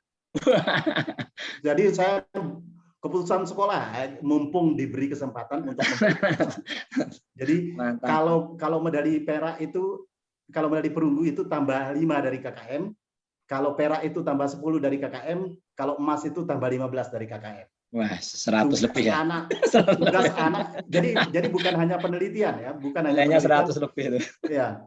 Jadi bukan hanya penelitian, tapi artinya anak itu tugasnya memang itu tidak dibebankan lagi. Nah, tugas-tugasnya itu ya, kalau anak ikut lomba sudah sama dengan KKM gitu. Itu kan membawa nama sekolah. Itu yang sekarang kami beri kewenangan kepada teman-teman. Makanya anak-anak kami sekarang di SMP yang relatif baru yang kami ampu itu sekarang sudah mulai, entah lomba penelitian, lomba apapun, mereka sudah temu semangat untuk itu karena ada bonus nilai itu tadi. Jadi guru-guru sudah saya bilang semua, kita harus memberi reward kepada anak-anak yang mau ikut lomba saja, itu sudah suatu kesyukuran yang harus kita perlu syukuri gitu. Itu hanya sekedar trik. Nah, makanya waktu sekolah yang terbaru, yang sekolah baru saya itu kemarin ada lomba internasional, dapat emas, perak, perunggu juga dapat. Jadi kami coba untuk hal-hal seperti itu. Terima kasih. Baik, terima kasih Pak Abdul Rahman. Ini ada balasan lagi nih Pak Kunchoro Kohar. Ini ada balasan atas jawaban Bapak atas pertanyaan tentang sains. Saya mau mengundang langsung orangnya untuk ngomong langsung. Saya panggilkan Ibu Azalia Herman. Benar? Mudah-mudahan tidak salah. Silakan Bu, boleh berbicara langsung untuk menyampaikan pertanyaan terkait Pancalis itu, nanti bisa direspon langsung oleh Pak Kunchoro Kohar dan juga dengan Pak Kunchoro Puji. Jadi double Kunchoro akan jawab pertanyaan. Silakan. Ibu Azalia. Hadir? Oke, kalau belum ada, saya akan membacakan ulang ya. Nah, sekali lagi ini untuk Pak Double Kunchoro. Pertanyaannya adalah harus di unmute. Ya. Di unmute dulu. Ya. Pak Anton harus di unmute dulu orangnya. Ya, orangnya di unmute. Ya. Di unmute dulu. Ya. Siapa yang Arifin, mungkin Arifin apa ya? Nah itu. Sudah itu. Oh, Lampung. Iya, selamat sore Pak. Iya. Sore Ibu. Sore Bu. Iya, jadi perkenalkan, nama saya Azalia. Saya dari sekolah Genius. Sekolahnya berada di Tangerang. Saya ini adalah guru pengampu untuk penelitian, yang dimana latar belakang anak-anak saya ini datang dari Indonesia Timur, yaitu Papua dan Papua Barat. Concern saya ketika sekolah kami ini kan digadang-gadang sebagai sekolah berbasis riset gitu kan. Jadi setiap anak di dalam sekolahan kami ini dituntut untuk melakukan riset supaya bisa lulus gitu. Jadi kayak portofolio kelulusannya harus menghasilkan sebuah riset. Nah, sedangkan kami ini sebagai guru pembimbing penelitiannya, kami merasa kesulitan terutama karena anak-anak yang tiba baik dari SMP maupun SMA-nya itu datang dengan kondisi yang mungkin kesulitan baca tulis hitungnya gitu. Kesulitan lainnya kalau tadi Pak Kunchoro sempat menyampaikan, bisa diarahkan ke arah riset yang berbasis sosial. Nah, sekolah kami itu terutama di SMA-nya hanya ada jurusan IPA gitu. Jadi agak dibatasi geraknya untuk mengarah ke sesuatu yang sosial gitu. Jadi kami cukup jadi kami cukup kesulitan di situ. Kalau misalkan dari Bapak dan Ibu nanti ada tips and trick supaya bisa gimana ya kira-kira juga bisa memfasilitasi anak dari Indonesia Timur dan dari anak-anak pedalaman lainnya untuk bisa menyamakan standarnya dengan standar nasional supaya kan Indonesia nggak pinternya bukan cuma yang di Indonesia Barat aja gitu kan. Jadi supaya seluruh Indonesia bisa sama-sama jadi anak yang pintar juga gitu. Terima kasih ya Bapak-bapak untuk waktunya. Terima kasih Bu Azalia. Silakan. Saya berasal dari Indonesia Timur loh. Langsung dibales. Itu Pak Abdurrahman itu Indonesia bagian timur. Ya, oke. Silakan Pak Kunchoro. Monggo Pak Kun dulu. Pak Kunchoro yang lain. Ya, terima kasih Pak Kohar ya. Ini supaya beda. Ya. Baik. Bu Azalia ini ya. Kebetulan SMATN itu tidak hanya dari timur, jadi dari berbagai penjuru di Indonesia gitu ya. Jadinya kita sudah biasa gitu ya. Nah, kebetulan memang Indonesia bagian timur, apalagi dulu masih ada timur-timur, kami juga punya siswa dari sana gitu ya. Memang dalam hal tulis membaca kurang, tetapi mereka punya keahlian atau skill keterampilan tertentu. Contohnya bidang seni, olahraga gitu ya, atau yang lain ya, yang di luar tentang apa ini akademis atau intelijensia gitu ya. Nah, sehingga anak-anak ini kita ketemu sama kebetulan kalau di TN ketemu kalau sudah seperti ini ditemukannya dengan saya ya, dengan Pak Kunchoro ini ya. Itu hanya kamu pintar apa? Sepak bola. Saya ajak main sepak bola. Terus nendang, bagus itu. Kita ukur, mari kita lari itu sana ambil bolanya gitu kan. Nah, di situ dia kasih kertas ya. Kita kasih kertas, jaraknya ada gitu. Karena memang menghitungnya susah ya. Kita tes 1 kali 3, enggak ngerti itu. Tapi dengan main bola, kita ajak untuk pakai langkah kaki gitu ya. Menghitungnya pakai langkah kaki. Nanti kita pendekatannya fisika maupun matematika gitu ya. Untuk menghitung, apalagi saya pramuka. Dulu di pramuka biasa perakiraan ya, memperkirakan tinggi maupun jarak itu tidak menggunakan alat ukur yang benar itu ya. Tadi pakai alat-alat ukur yang ada di alam gitu ya. Jadi pendekatannya yaitu menggunakan keterampilan mereka ya, dan anak-anak itu hebat, apalagi mereka kadang-kadang pakai tangan kiri ya, menulis pakai tangan kiri ya. Walaupun di SMATN kadang-kadang disuruh pakai tangan kanan, tidak bisa ya tangan kirinya. Ternyata tulisannya bagus kalau tangan kiri. Maka kita coba untuk menggunakan tangan kiri untuk menulis. Caranya Pak Kunchoro. Ya. Jadi seperti itu kira-kira ya. Gambarannya Pak. Ya. Jadi seperti itu ya. Oke ya. Jadi di TN juga ada yang sama ya, sama seperti di Azalia tadi ya. Jadi kita mulai dari keterampilan mereka. Kalau dari intelijensia memang sulit ya, tapi dari keterampilan mereka sudah dapat beasiswa di TN. Jangan lupa di TN biaya hidup selama 3 tahun hampir 300 juta gitu ya. Mereka 0 rupiah. Maka akan rugi bagi kita kalau mengembalikan ke rumah mereka lagi. Akan jadi apa di sana ya? Ya, untuk itulah maka kita coba, biasanya anak-anak yang seperti itu diserahkan ke saya untuk kita harus sabar, membimbing, dan harus rajin. Karena apa? SMATN ini kan boarding ya. Boarding itu kita itu harus lebih dulu bangun dan lebih lama tidurnya dari mereka. Sehingga mereka akan merasa, wah benar-benar nih, Pak Kunchoro ini mau bantu kita ya.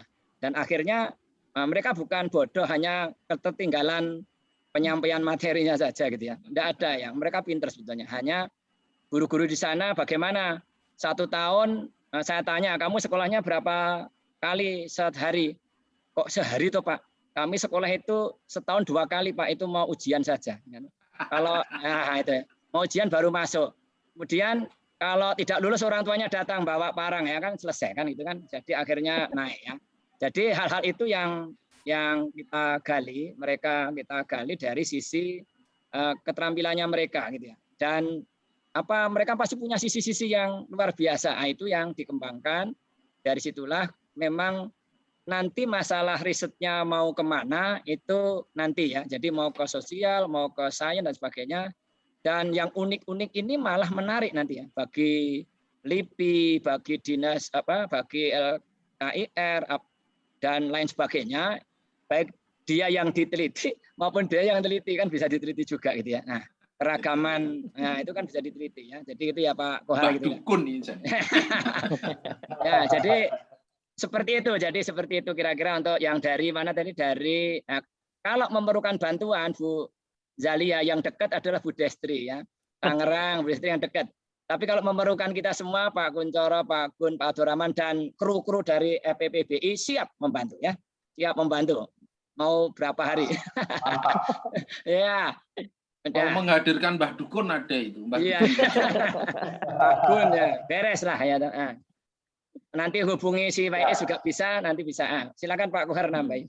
Ya, saya nambahkan sedikit. Saya menyambung ke Pak Gun ya, tadi bilang pendekatannya ke anak jatuh cinta ya, kata Pak Gunawan. Betul. Harus seperti itu Ibu. Jadi bagaimana kita juga harus memperhatikan mereka lebih sungguh, jatuh cinta kepada mereka sehingga ya kita benar-benar memperlakukan mereka seperti anak kita ya. Kita benar-benar harus telaten ngajarin mereka. Dan yang kedua yang saya garis bawahi adalah saya mengajarkan kepada anak sistematika penulisan ya, karena saya pernah dapat penulisan matematika, saya baca ya, anak riset matematika, riset saya lihat, ini kamu mau matematika atau kamu mau tulis bahasa Inggris ya, full tulisan semua ya, matematika nggak ada notasinya, nggak ada equationnya, full tulisan semua. Saya bilang ini mau nulis apa nak ya, lalu saya bilang ini saya tunjukkan, ini caranya, sistematikanya nomor 1 itu harus latar belakang, masalah dan seterusnya dan seterusnya. Jadi mereka akhirnya dari tulisan mereka yang brainstorming ya, saya katakan ya, tulisan semua ya, seperti essay Inggris gitu ya. Lalu mereka coba masukkan, oh iya ini kira-kira masuk introduction ya, latar belakang masuk sini. Oh ini rumusan masalah, oh ini masuk rumusan masalah, oh ini bagian mana. Tapi yang pertama-tama ketika mereka tidak bisa menulis, saya minta mereka untuk nulis apa adanya. Ya, apapun betul, yang mereka punya di pikiran mereka tuliskan dulu. Ya. Itu penting. Tadi kan bapaknya bilang, kalau nggak gitu lupa nanti kita mau riset apa ya, tuliskan dulu semuanya, nanti setelah itu saya bantu, ini fungsinya saya bilang ini fungsinya saya bantu untuk mengarahkan, ini kelihatan cocok latar belakang, mari kita ke latar belakang dan seterusnya. Begitu Pak Anton. Pak Anton saya tambahkan boleh enggak Pak Anton? Boleh, silakan.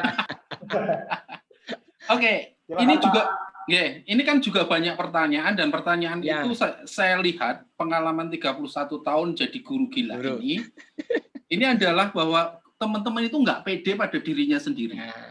Itu ya. Saya rasa teman-teman jadi guru itu pernah pacaran. Pernah mencintai orang. Mencintai orang itu melihat kelemahan dan kekurangannya enggak? Saya rasa tidak. Ya.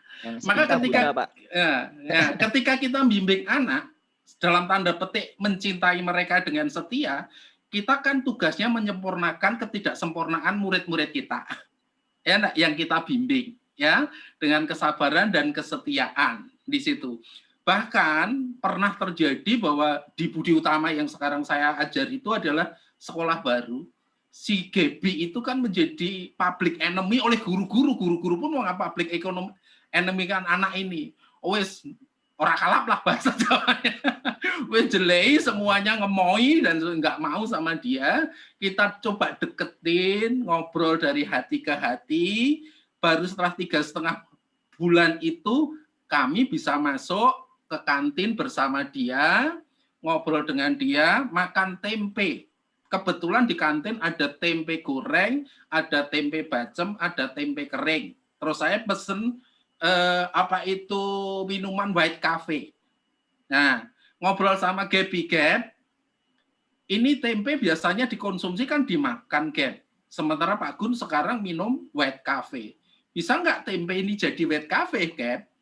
Dan akhirnya dia berproses, kemudian ikut apa itu opsi, dia dapat medali, justru dia berubah menjadi anak yang luar biasa, anak yang santun, anak pembelajar, dan mulai diterima oleh guru dan mengubah public enemy di ruang guru itu menjadi positif terhadap Gaby, anaknya menjadi percaya diri, ya enggak? Anaknya bisa menemukan titik balik untuk masa depannya. Justru Bu Azizah ini adalah tugas perutusannya luar biasa, ya enggak? Luar biasa untuk menjadikan anak-anak seperti itu menjadi percaya diri. Ini masalahnya adalah di dua hal. Percaya diri di Bu Azizah, percaya diri di anak-anak, pasti, ya enggak? Kalau kita bisa mendekatkan diri seperti orang pacaran, itu pasti bisa, Bu. Karena modal kita membimbing anak itu ada dari dan melalui hati. Itu aja, Pak Anton. Matur nuwun. Ngapunten kalau nambah ke sing aneh-aneh.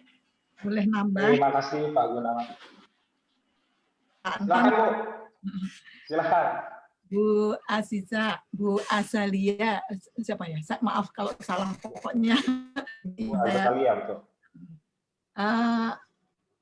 Sebenarnya apalagi sekolah ibu adalah yang berbasis penelitian ya. Jadi kalau berbasis penelitian menurut saya ini justru bagus sekali. Tetapi jangan apa namanya berorientasi pada targetnya kita. Seperti yang tadi disampaikan Pak Gun harus Pak Gun Corokohar juga berorientasi pada siswa. Siswa dari timur tuh banyak sekali yang bisa digali. Banyak sekali yang bisa digali. Karena dia hidup di dunia yang masih sangat perawan ya, masih sangat murni dan banyak sekali yang bisa digali. Memang yang harus dilakukan adalah bagaimana Ibu percaya diri untuk menggali apa yang dia mau dulu, apa yang dia mau di daerahnya. Mungkin dia dulunya bertanam atau angon ya, ngembala, angon babi. Nah.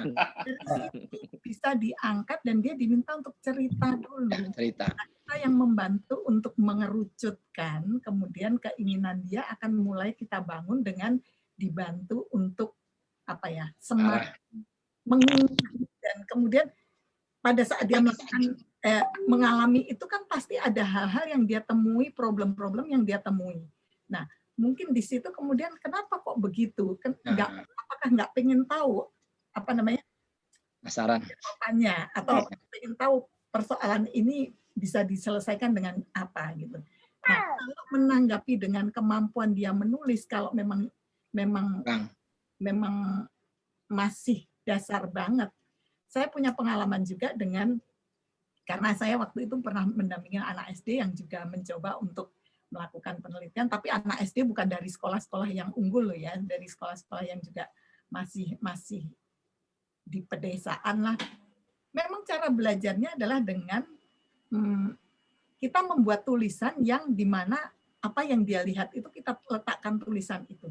Lama-kelamaan anak akan menjadi cepat sekali bisa membaca, karena membaca itu kan tidak harus dalam bentuk tulisan di buku, tetapi langsung membaca di alam pun bisa kita lakukan gitu. Jadi sekaligus mengangkat apa yang anak sukai atau yang pernah dia alami, kemudian diangkat menjadi satu bentuk penelitian.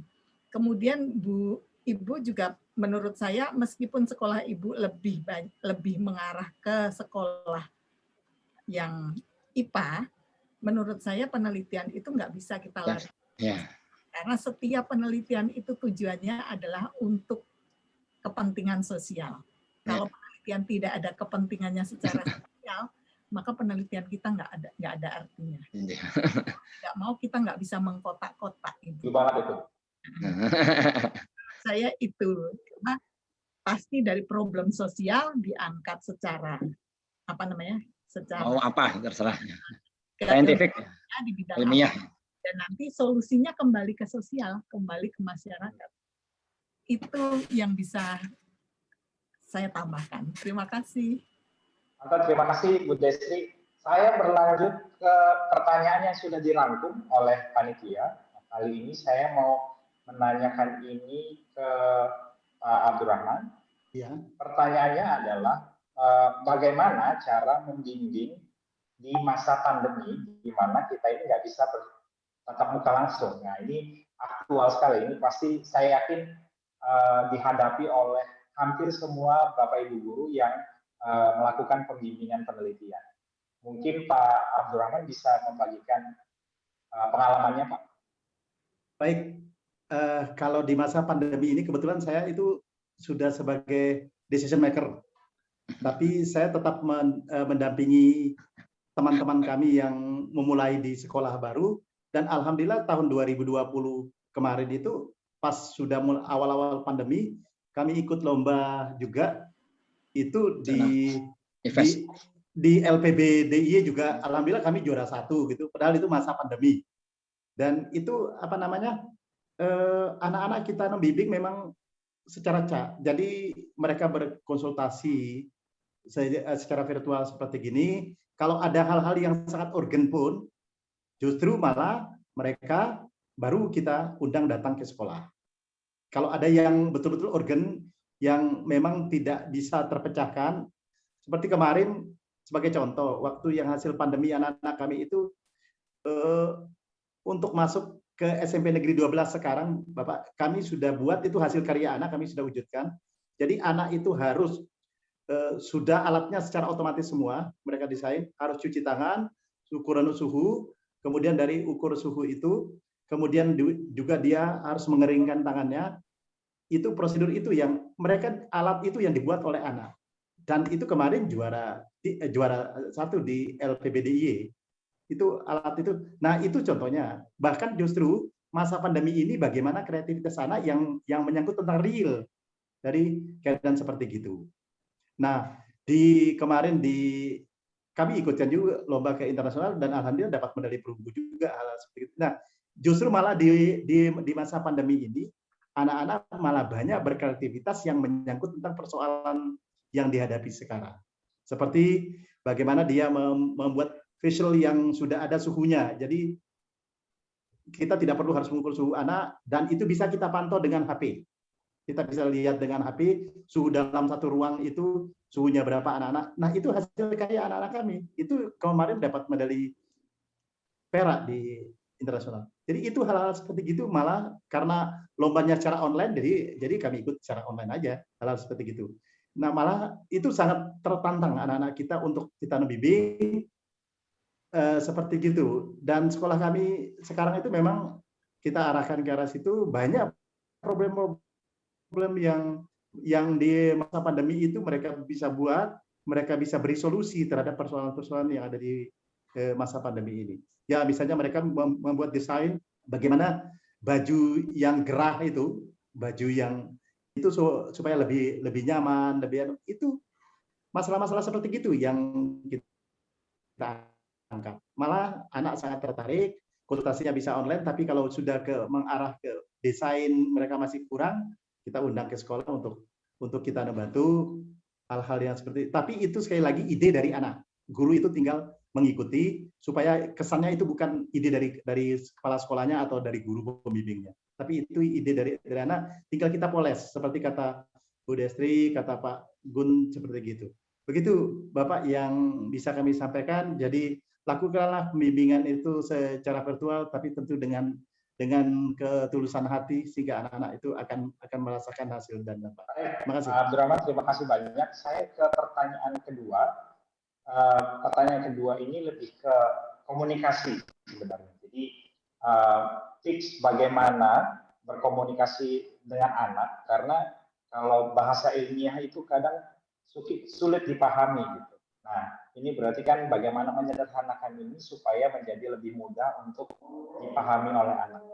Saya mau minta tolong pertanyaan ini dijawab oleh Pak Kuncoro Pohar dan Bu Destri. Silakan. Bu Destri, silakan duluan. Kuncoro dulu, nggak apa-apa. Nggak apa, Ibu dulu. Tadi pertanyaannya sebenarnya yang ahli menjawab ini justru Pak Gun. Oh, nanti Bu, setelah ini baru saya kasih tambahan. Oh, gitu ya. Bagaimana menggunakan bahasa yang apa tadi Pak Anton? Menggunakan bahasa yang sederhana, karena Nah, kalau ini kan kita selalu ilmiah gitu ya Bu. Bahkan Supaya lebih mudah dipahami. Memancing anak yang provokatif, yang menarik, itu keahlian banget di Pak Gun harusnya. memang ya itu dia, Bapak Ibu, apalagi seusia saya ya, saya di sini paling senior, paling tua, tapi saya nggak merasa tua juga ya. Saya masih semangat kok mendampingi anak-anak. Jadi memang kita yang harus terus berubah. Terus berubah artinya ya kita selalu menggunakan pendekatan bahasa-bahasa yang memang anak-anak pakai saat ini. Kadang memang kita merasa ini yang sering, yang tadi saya bilang perubahan paradigma. Artinya selama ini kan mungkin kalau kita merasa sebagai guru kita harus diikuti anak. Padahal kita lupa bahwa sebenarnya yang kita antar adalah anak, bukan kita sedang mau menuju targetnya kita untuk menjadi sesuatu, tapi harus menjadikan sesuatu anak. Nah, oleh karena itu memang kemauan untuk berubah, kemauan untuk terus mengikuti apa yang anak-anak lakukan, anak yang sesuai dengan zamannya, itu memang yang harus kita lakukan. Meskipun bukan berarti dalam penulisan ilmiah kemudian kita menggunakan bahasa itu, tetapi dimulai dengan pada saat anak si bimbingan itu kita nggak harus menggunakan bahasa yang sangat formal sekali gitu loh. Bahkan pernah kejadian saya punya siswa yang pada saat itu anak ini saya melihat potensinya dia cukup rajin, tetapi dia selalu bilang saya nggak bisa ngomong, saya nggak mau presentasi. Bahkan sampai satu saat saya bilang, cobalah dengan bahasa kamu, nggak usah dengan bahasa formal. Dia ngumpet di kolong meja, dia nangis, dia nggak mau. Saya bilang, akhirnya saya coba, saya ajak ngomong terus setiap hari anak ini. Akhirnya dia selalu menjawab pertanyaan saya, dan saya bilang, kamu bisa ngomong kok, kenapa kamu nggak mencoba dengan bahasa kamu? Akhirnya karena dia merasa nyaman, dan mulailah dia berani bicara. Tadinya bicara di depan saya, kemudian berlanjut bicara di depan umum, kemudian berlanjut bicara bahkan secara internasional. Mungkin Bapak Ibu masih ingat nama anak ini adalah Terence. Ini sebagai pembicara luar biasa. Luar biasa. Yang mengagumi karena anak ini kok pinter banget. Bahkan waktu saya bawa ke Kalbe, itu sampai pemilik Kalbe langsung mengatakan, kamu saya kasih beasiswa ke Amerika ya, sampai S3 jangan pulang dulu, karena kamu kok pinter banget. Terus sampai Pak Bun itu, Dokter Bun mengatakan gini, Ibu kasih apa anak ini kok pinter banget ngomong? Dikasih virus. Di belakang. Kita itu sudah mengolah anak ini luar biasa sampai dia mau ngomong. Anak ini awalnya anak yang sangat tidak mau bicara dengan orang lain. Sangat pemalu. Dan ternyata dia bisa menjadi orang yang luar biasa karena ya kita mau terus mendekati dia dengan bahasa-bahasa yang kita ikuti sesuai dengan perkembangan mereka, anak ini, sampai akhirnya dia sendiri melejit, yang saya sendiri sampai bingung, jadi pinter banget ngomong gitu. Itu mungkin yang pengalaman yang pernah saya punya. Baik, Bu Desi, terima kasih. Pak Mohat, nanti boleh menambahkan sedikit? Ya, baik. Kalau saya bahasa ilmiah itu memang sulit dipahami ya, kita nggak boleh mungkir ya. Memang saya juga tidak semua paham, masih belajar. Tapi kalau orang bilang bahasa Inggris anak-anak itu bagus, itu bisa translate Google ya. Google Translate sekarang lebih bagus lagi ya. Presentasi, saya pernah ada satu pengalaman anak-anak presentasi menggunakan bahasa Inggris yang baik. Tapi saya bilang ke anaknya, bahasa Inggrismu bagus sebenarnya, tapi yang dibahas adalah sainsnya. Ya, bukan bahasa Inggrisnya. Jadi percuma gitu kamu menggunakan bahasa Inggris yang bagus. Sekali lagi bahwa bahasa itu memang akan sulit sekali dipahami. Tetapi bagaimana menggunakan bahasa sehari-hari seperti kata Bu Destri juga itu lebih mudah dipahami. Jadi bahasa anak itu bahasa sehari-hari yang mereka gunakan. Nanti kita akan saya akan bantu arahkan mereka untuk membuat poin-poin, ya, mind mapping, poin-poin. Apa yang mereka punya, 1-2 kata tuliskan. 1-2 kata tuliskan. Sama seperti PowerPoint presentation. Kita nggak mau PowerPoint itu semuanya tulisan, full tulisan. Ya, pernah ada anak yang full tulisan PowerPoint gitu. Lalu saya bilang ke anaknya, kalau seperti ini ya, saya rasa ya jurinya itu tidak buta. Saya menggunakan bahasa mereka ya, tidak buta, bisa melihat sendiri ini apa. Daripada kamu tuliskan sebanyak ini, jurinya yang suruh baca, lalu kamu tinggal bacain, ini namanya pidato, bukan presentasi. Buatlah poin-poin. Dan poin-poin ini mengasah mereka untuk berpikir secara kritis ya. Mereka tidak berpikir hanya apa yang mereka baca, tapi berpikir jauh ke depan. Ya mungkin banyak yang masih menghafal ya. Saya nggak akui, pasti ada yang menghafal. Satu malam dihafalin, besok pagi itu dianggap ujian ya. Jurinya itu dianggap pengujinya. Mereka ujian di depan juri menggunakan bahasa-bahasa poin tadi ya. Tapi sekali lagi yang paling penting bahasa sehari-hari mereka itu paling penting. Bahasa yang kita gunakan bahasa sehari-hari dimasukkan di dalam poin-poin ataupun mapping seperti itu. Makasih Pak Anton. Saya boleh nambah? Ya, pasti dong, udah saya siapkan. Tenang aja. Oke, terima kasih. Saya langsung. Oke, Bapak Ibu guru, biarlah cinta pasti akan menemukan jalannya. Kalau kita mencintai anak-anak, bahasa puitisnya pasti akan menemukan jalannya. Maka bahasa terindah ketika kita membimbing anak adalah bahasa cinta. Kalau setuju di situ. Karena bahasa cinta itu adalah ada dua gabungan, language dan body language. Ya enggak? Language linguistik dan body language. Yang selama ini saya rasakan lebih berhasil kan body language kita. Ya enggak? Chemistry, body language itu yang akan membuat keterikatan itu semakin kuat. Sehingga tidak semua bahasa linguistik itu bisa sampaikan aja anak sudah bisa membaca. Ya enggak? Chemistry yang kuat ini.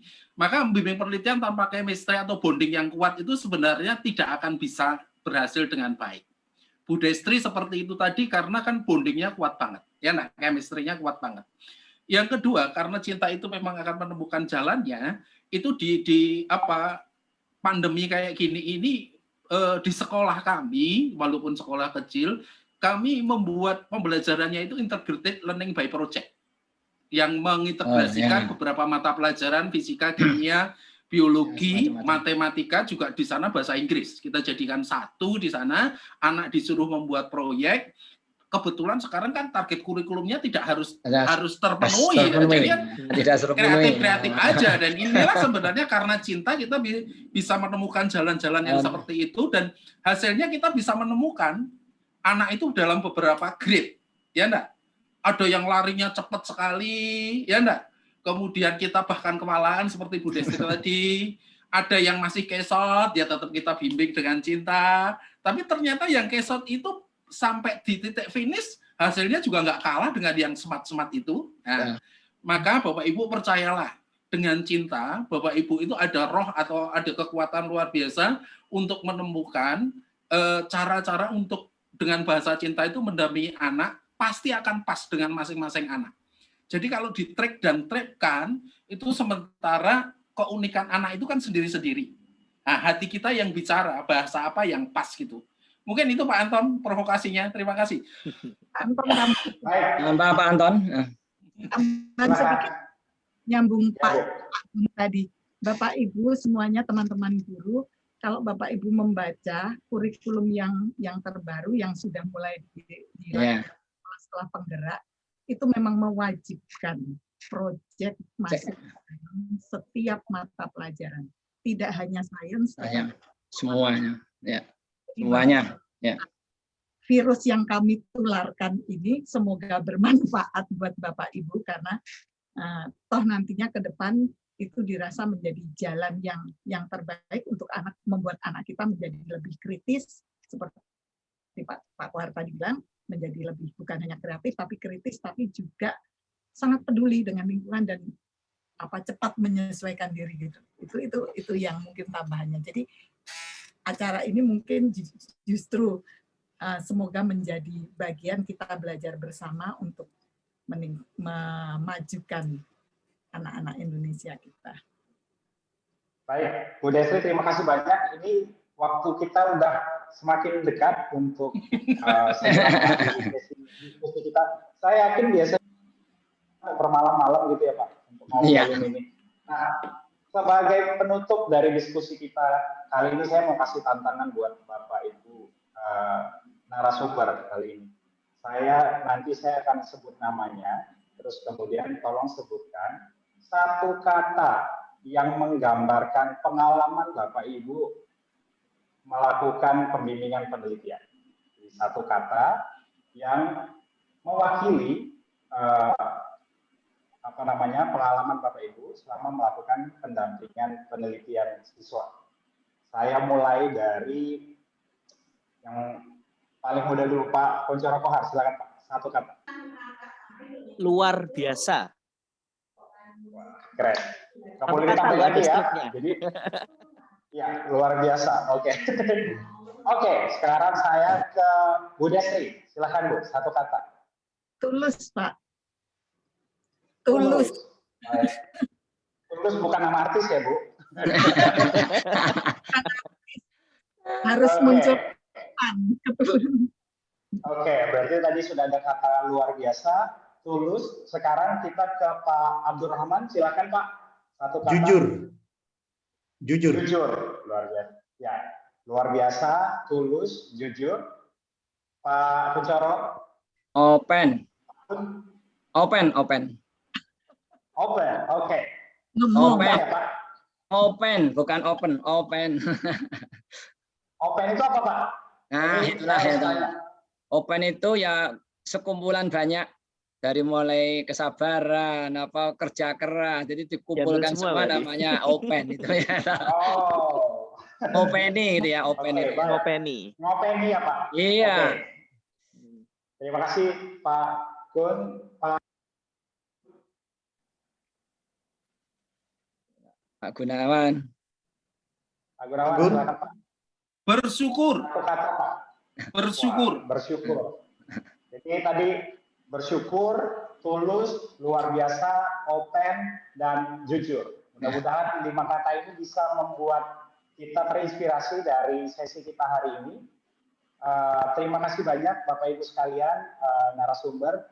Mohon maaf kalau ada kata-kata yang salah atau mungkin ada yang kurang berkenan. Semoga ini juga bisa bermanfaat buat Bapak Ibu, para siswa, orang tua yang mengikuti sesi kita hari ini, baik itu melalui Zoom maupun melalui Facebook. Demikian dari saya sebagai moderator. Terima kasih banyak. Selamat sore. Saya kembalikan ke MC. Baik, terima kasih banyak saya Pak tutup Anton. dengan aplaus ya. Ya, terima kasih Pak Anton, Pak Abdurrahman, Pak Gun, Bu Destri, Pak Kuncoro Kohar, dan Pak Kuncoro Puji. Ya. Mungkin masih banyak Bapak Ibu guru yang pasti ingin bertanya. Saya ingin bertanya ke Pak Kuncoro Puji, Pak. Kalau misalnya ingin berdiskusi dengan FPPBI itu bagaimana Pak caranya, Pak? Mungkin bisa di-share ke Bapak Ibu yang masih ingin bertanya atau diskusi. Oke. Baik, untuk bisa berdiskusi dengan kita semuanya, kita bisa ada di Instagramnya FPPBI ya 2021 ya. FPPBI 2001 atau di Facebook itu sudah sama menggunakan nama FPPBI gitu ya. Jadi sama itu ya untuk Facebook maupun Instagram, atau nanti kalau dari CYS mengirimkan nama ini bisa kita masuk ke Telegram ya, kita daftarkan ke Telegram karena Telegram bisa menampung lebih dari 100-an lebih gitu ya, atau bahkan 1.000 lebih gitu ya. Itu bisa bertanya, atau nanti bisa ke sekretariat juga bisa di Pak Gunawan nanti kalau bisa Mas Arifin email kita ya, email masing-masing email gitu ya ke para peserta dan sebagainya, atau melewat CYS juga bisa lewat ke Bu Monika. Jadi kita selalu ya. Jadi kalau muncul Bu Monika pasti muncul FPPBI. Jadi mesti seperti itu. jadi begitu ya. Contoh ini ada dari Surabaya, nanti juga akan ada webinar juga untuk pelatihan guru dan siswa gitu ya. Jadi seperti itu bisa kontak. Nah, kalau ada kesulitan pasti kita akan share ya. Jika contoh tadi ya, Bu Azalia, kalau kesulitan kita akan komunikasikan dengan yang terdekat yaitu Bu Destri. Surabaya bisa Pak Kohar dan banyak sekali ya kalau Surabaya. Kemudian di Jogja paling banyak, di Jawa Tengah sudah ada. Jadi hampir seluruh provinsi sekarang sudah ada perwakilan-perwakilan dari guru-guru yang sudah bisa untuk konsultasi. Jadi nanti kalau kesulitan, kecuali tadi ya, yang untuk pelatihan yang bersertifikat itu memang harus dengan CWS dan langsung dengan pusat ya, FEBI pusat itu, karena itu terkait dengan macam-macam itu ya. Jadi itu Mas Arifin ya, Pak Anton dan sebagainya. Baik, terima kasih banyak Pak Kun. Oke, Bapak Ibu, sekali lagi terima kasih banyak kepada Bapak Ibu guru yang sudah hadir, Bapak Ibu orang tua, bahkan mungkin ada siswa-siswi yang hadir juga. Terima kasih Pak Anton sebagai moderator, Bapak Ibu narasumber, dan juga dari sponsor, juga terima kasih atas dukungan dari sponsor. Ada pesan spesial dari salah satu sponsor, yaitu Grab. Jadi katanya akan dibagikan 3 voucher Grab sejumlah 50.000. Wah. Nah, jadi tadi absensi, jadi tadi sebelum sesi tanya jawab berakhir, saya mengambil list nama yang kita akan undi, bukan undi ya. Kita menggunakan Wheel of Names, jadi mohon izin saya berbagi layar. Jadi akan ada 3 voucher. Jadi nanti akan, karena sudah di-input juga nomor telepon, jadi nanti akan dikirimkan, akan diurus oleh panitia SIWAS, tapi di sini kita akan mengambil 3 nama tersebut. Saya mulai putar.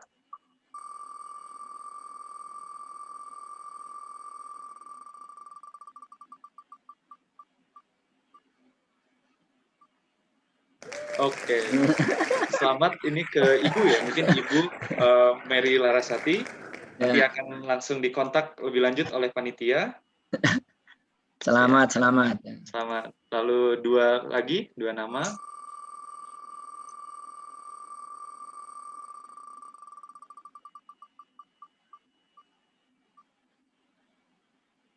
Oke. Ini selamat juga ke Bapak atau Ibu Dasuki. Jadi nanti akan langsung dikontak lebih lanjut oleh tim panitia. Lalu ini untuk pemenang terakhir dari door prize voucher.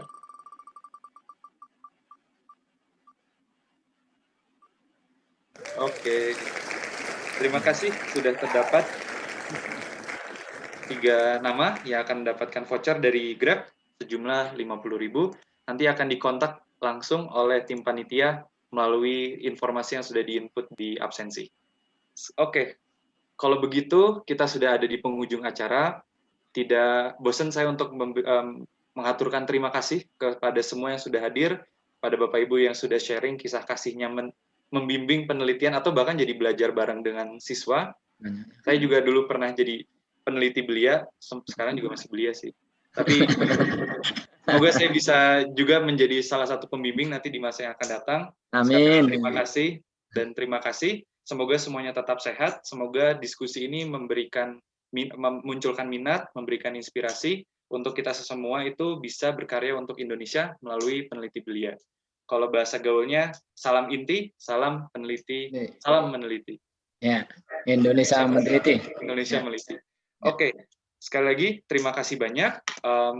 Kalau begitu saya tutup acaranya. Sampai di sini. Jangan lupa untuk mengikuti media sosial tadi FPPBI dan juga SIWAS Indonesia untuk rangkaian webinar selanjutnya menuju LPB 2021. Jadi nanti akan ada banyak informasi dan juga training mungkinnya dari Bapak Ibu guru untuk melakukan bagaimana melakukan penelitian untuk LPB 2021. Sekian dari saya, terima kasih, sehat semua, sampai bertemu di masa yang akan datang. Salam inti Bu Tia sama Bu Rini. Ya, Bu Tia sama Bu Rini.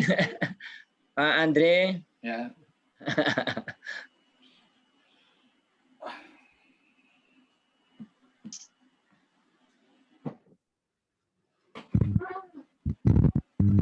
Izin live dulu Pak, Bapak dan Ibu semuanya. Amin. Ya.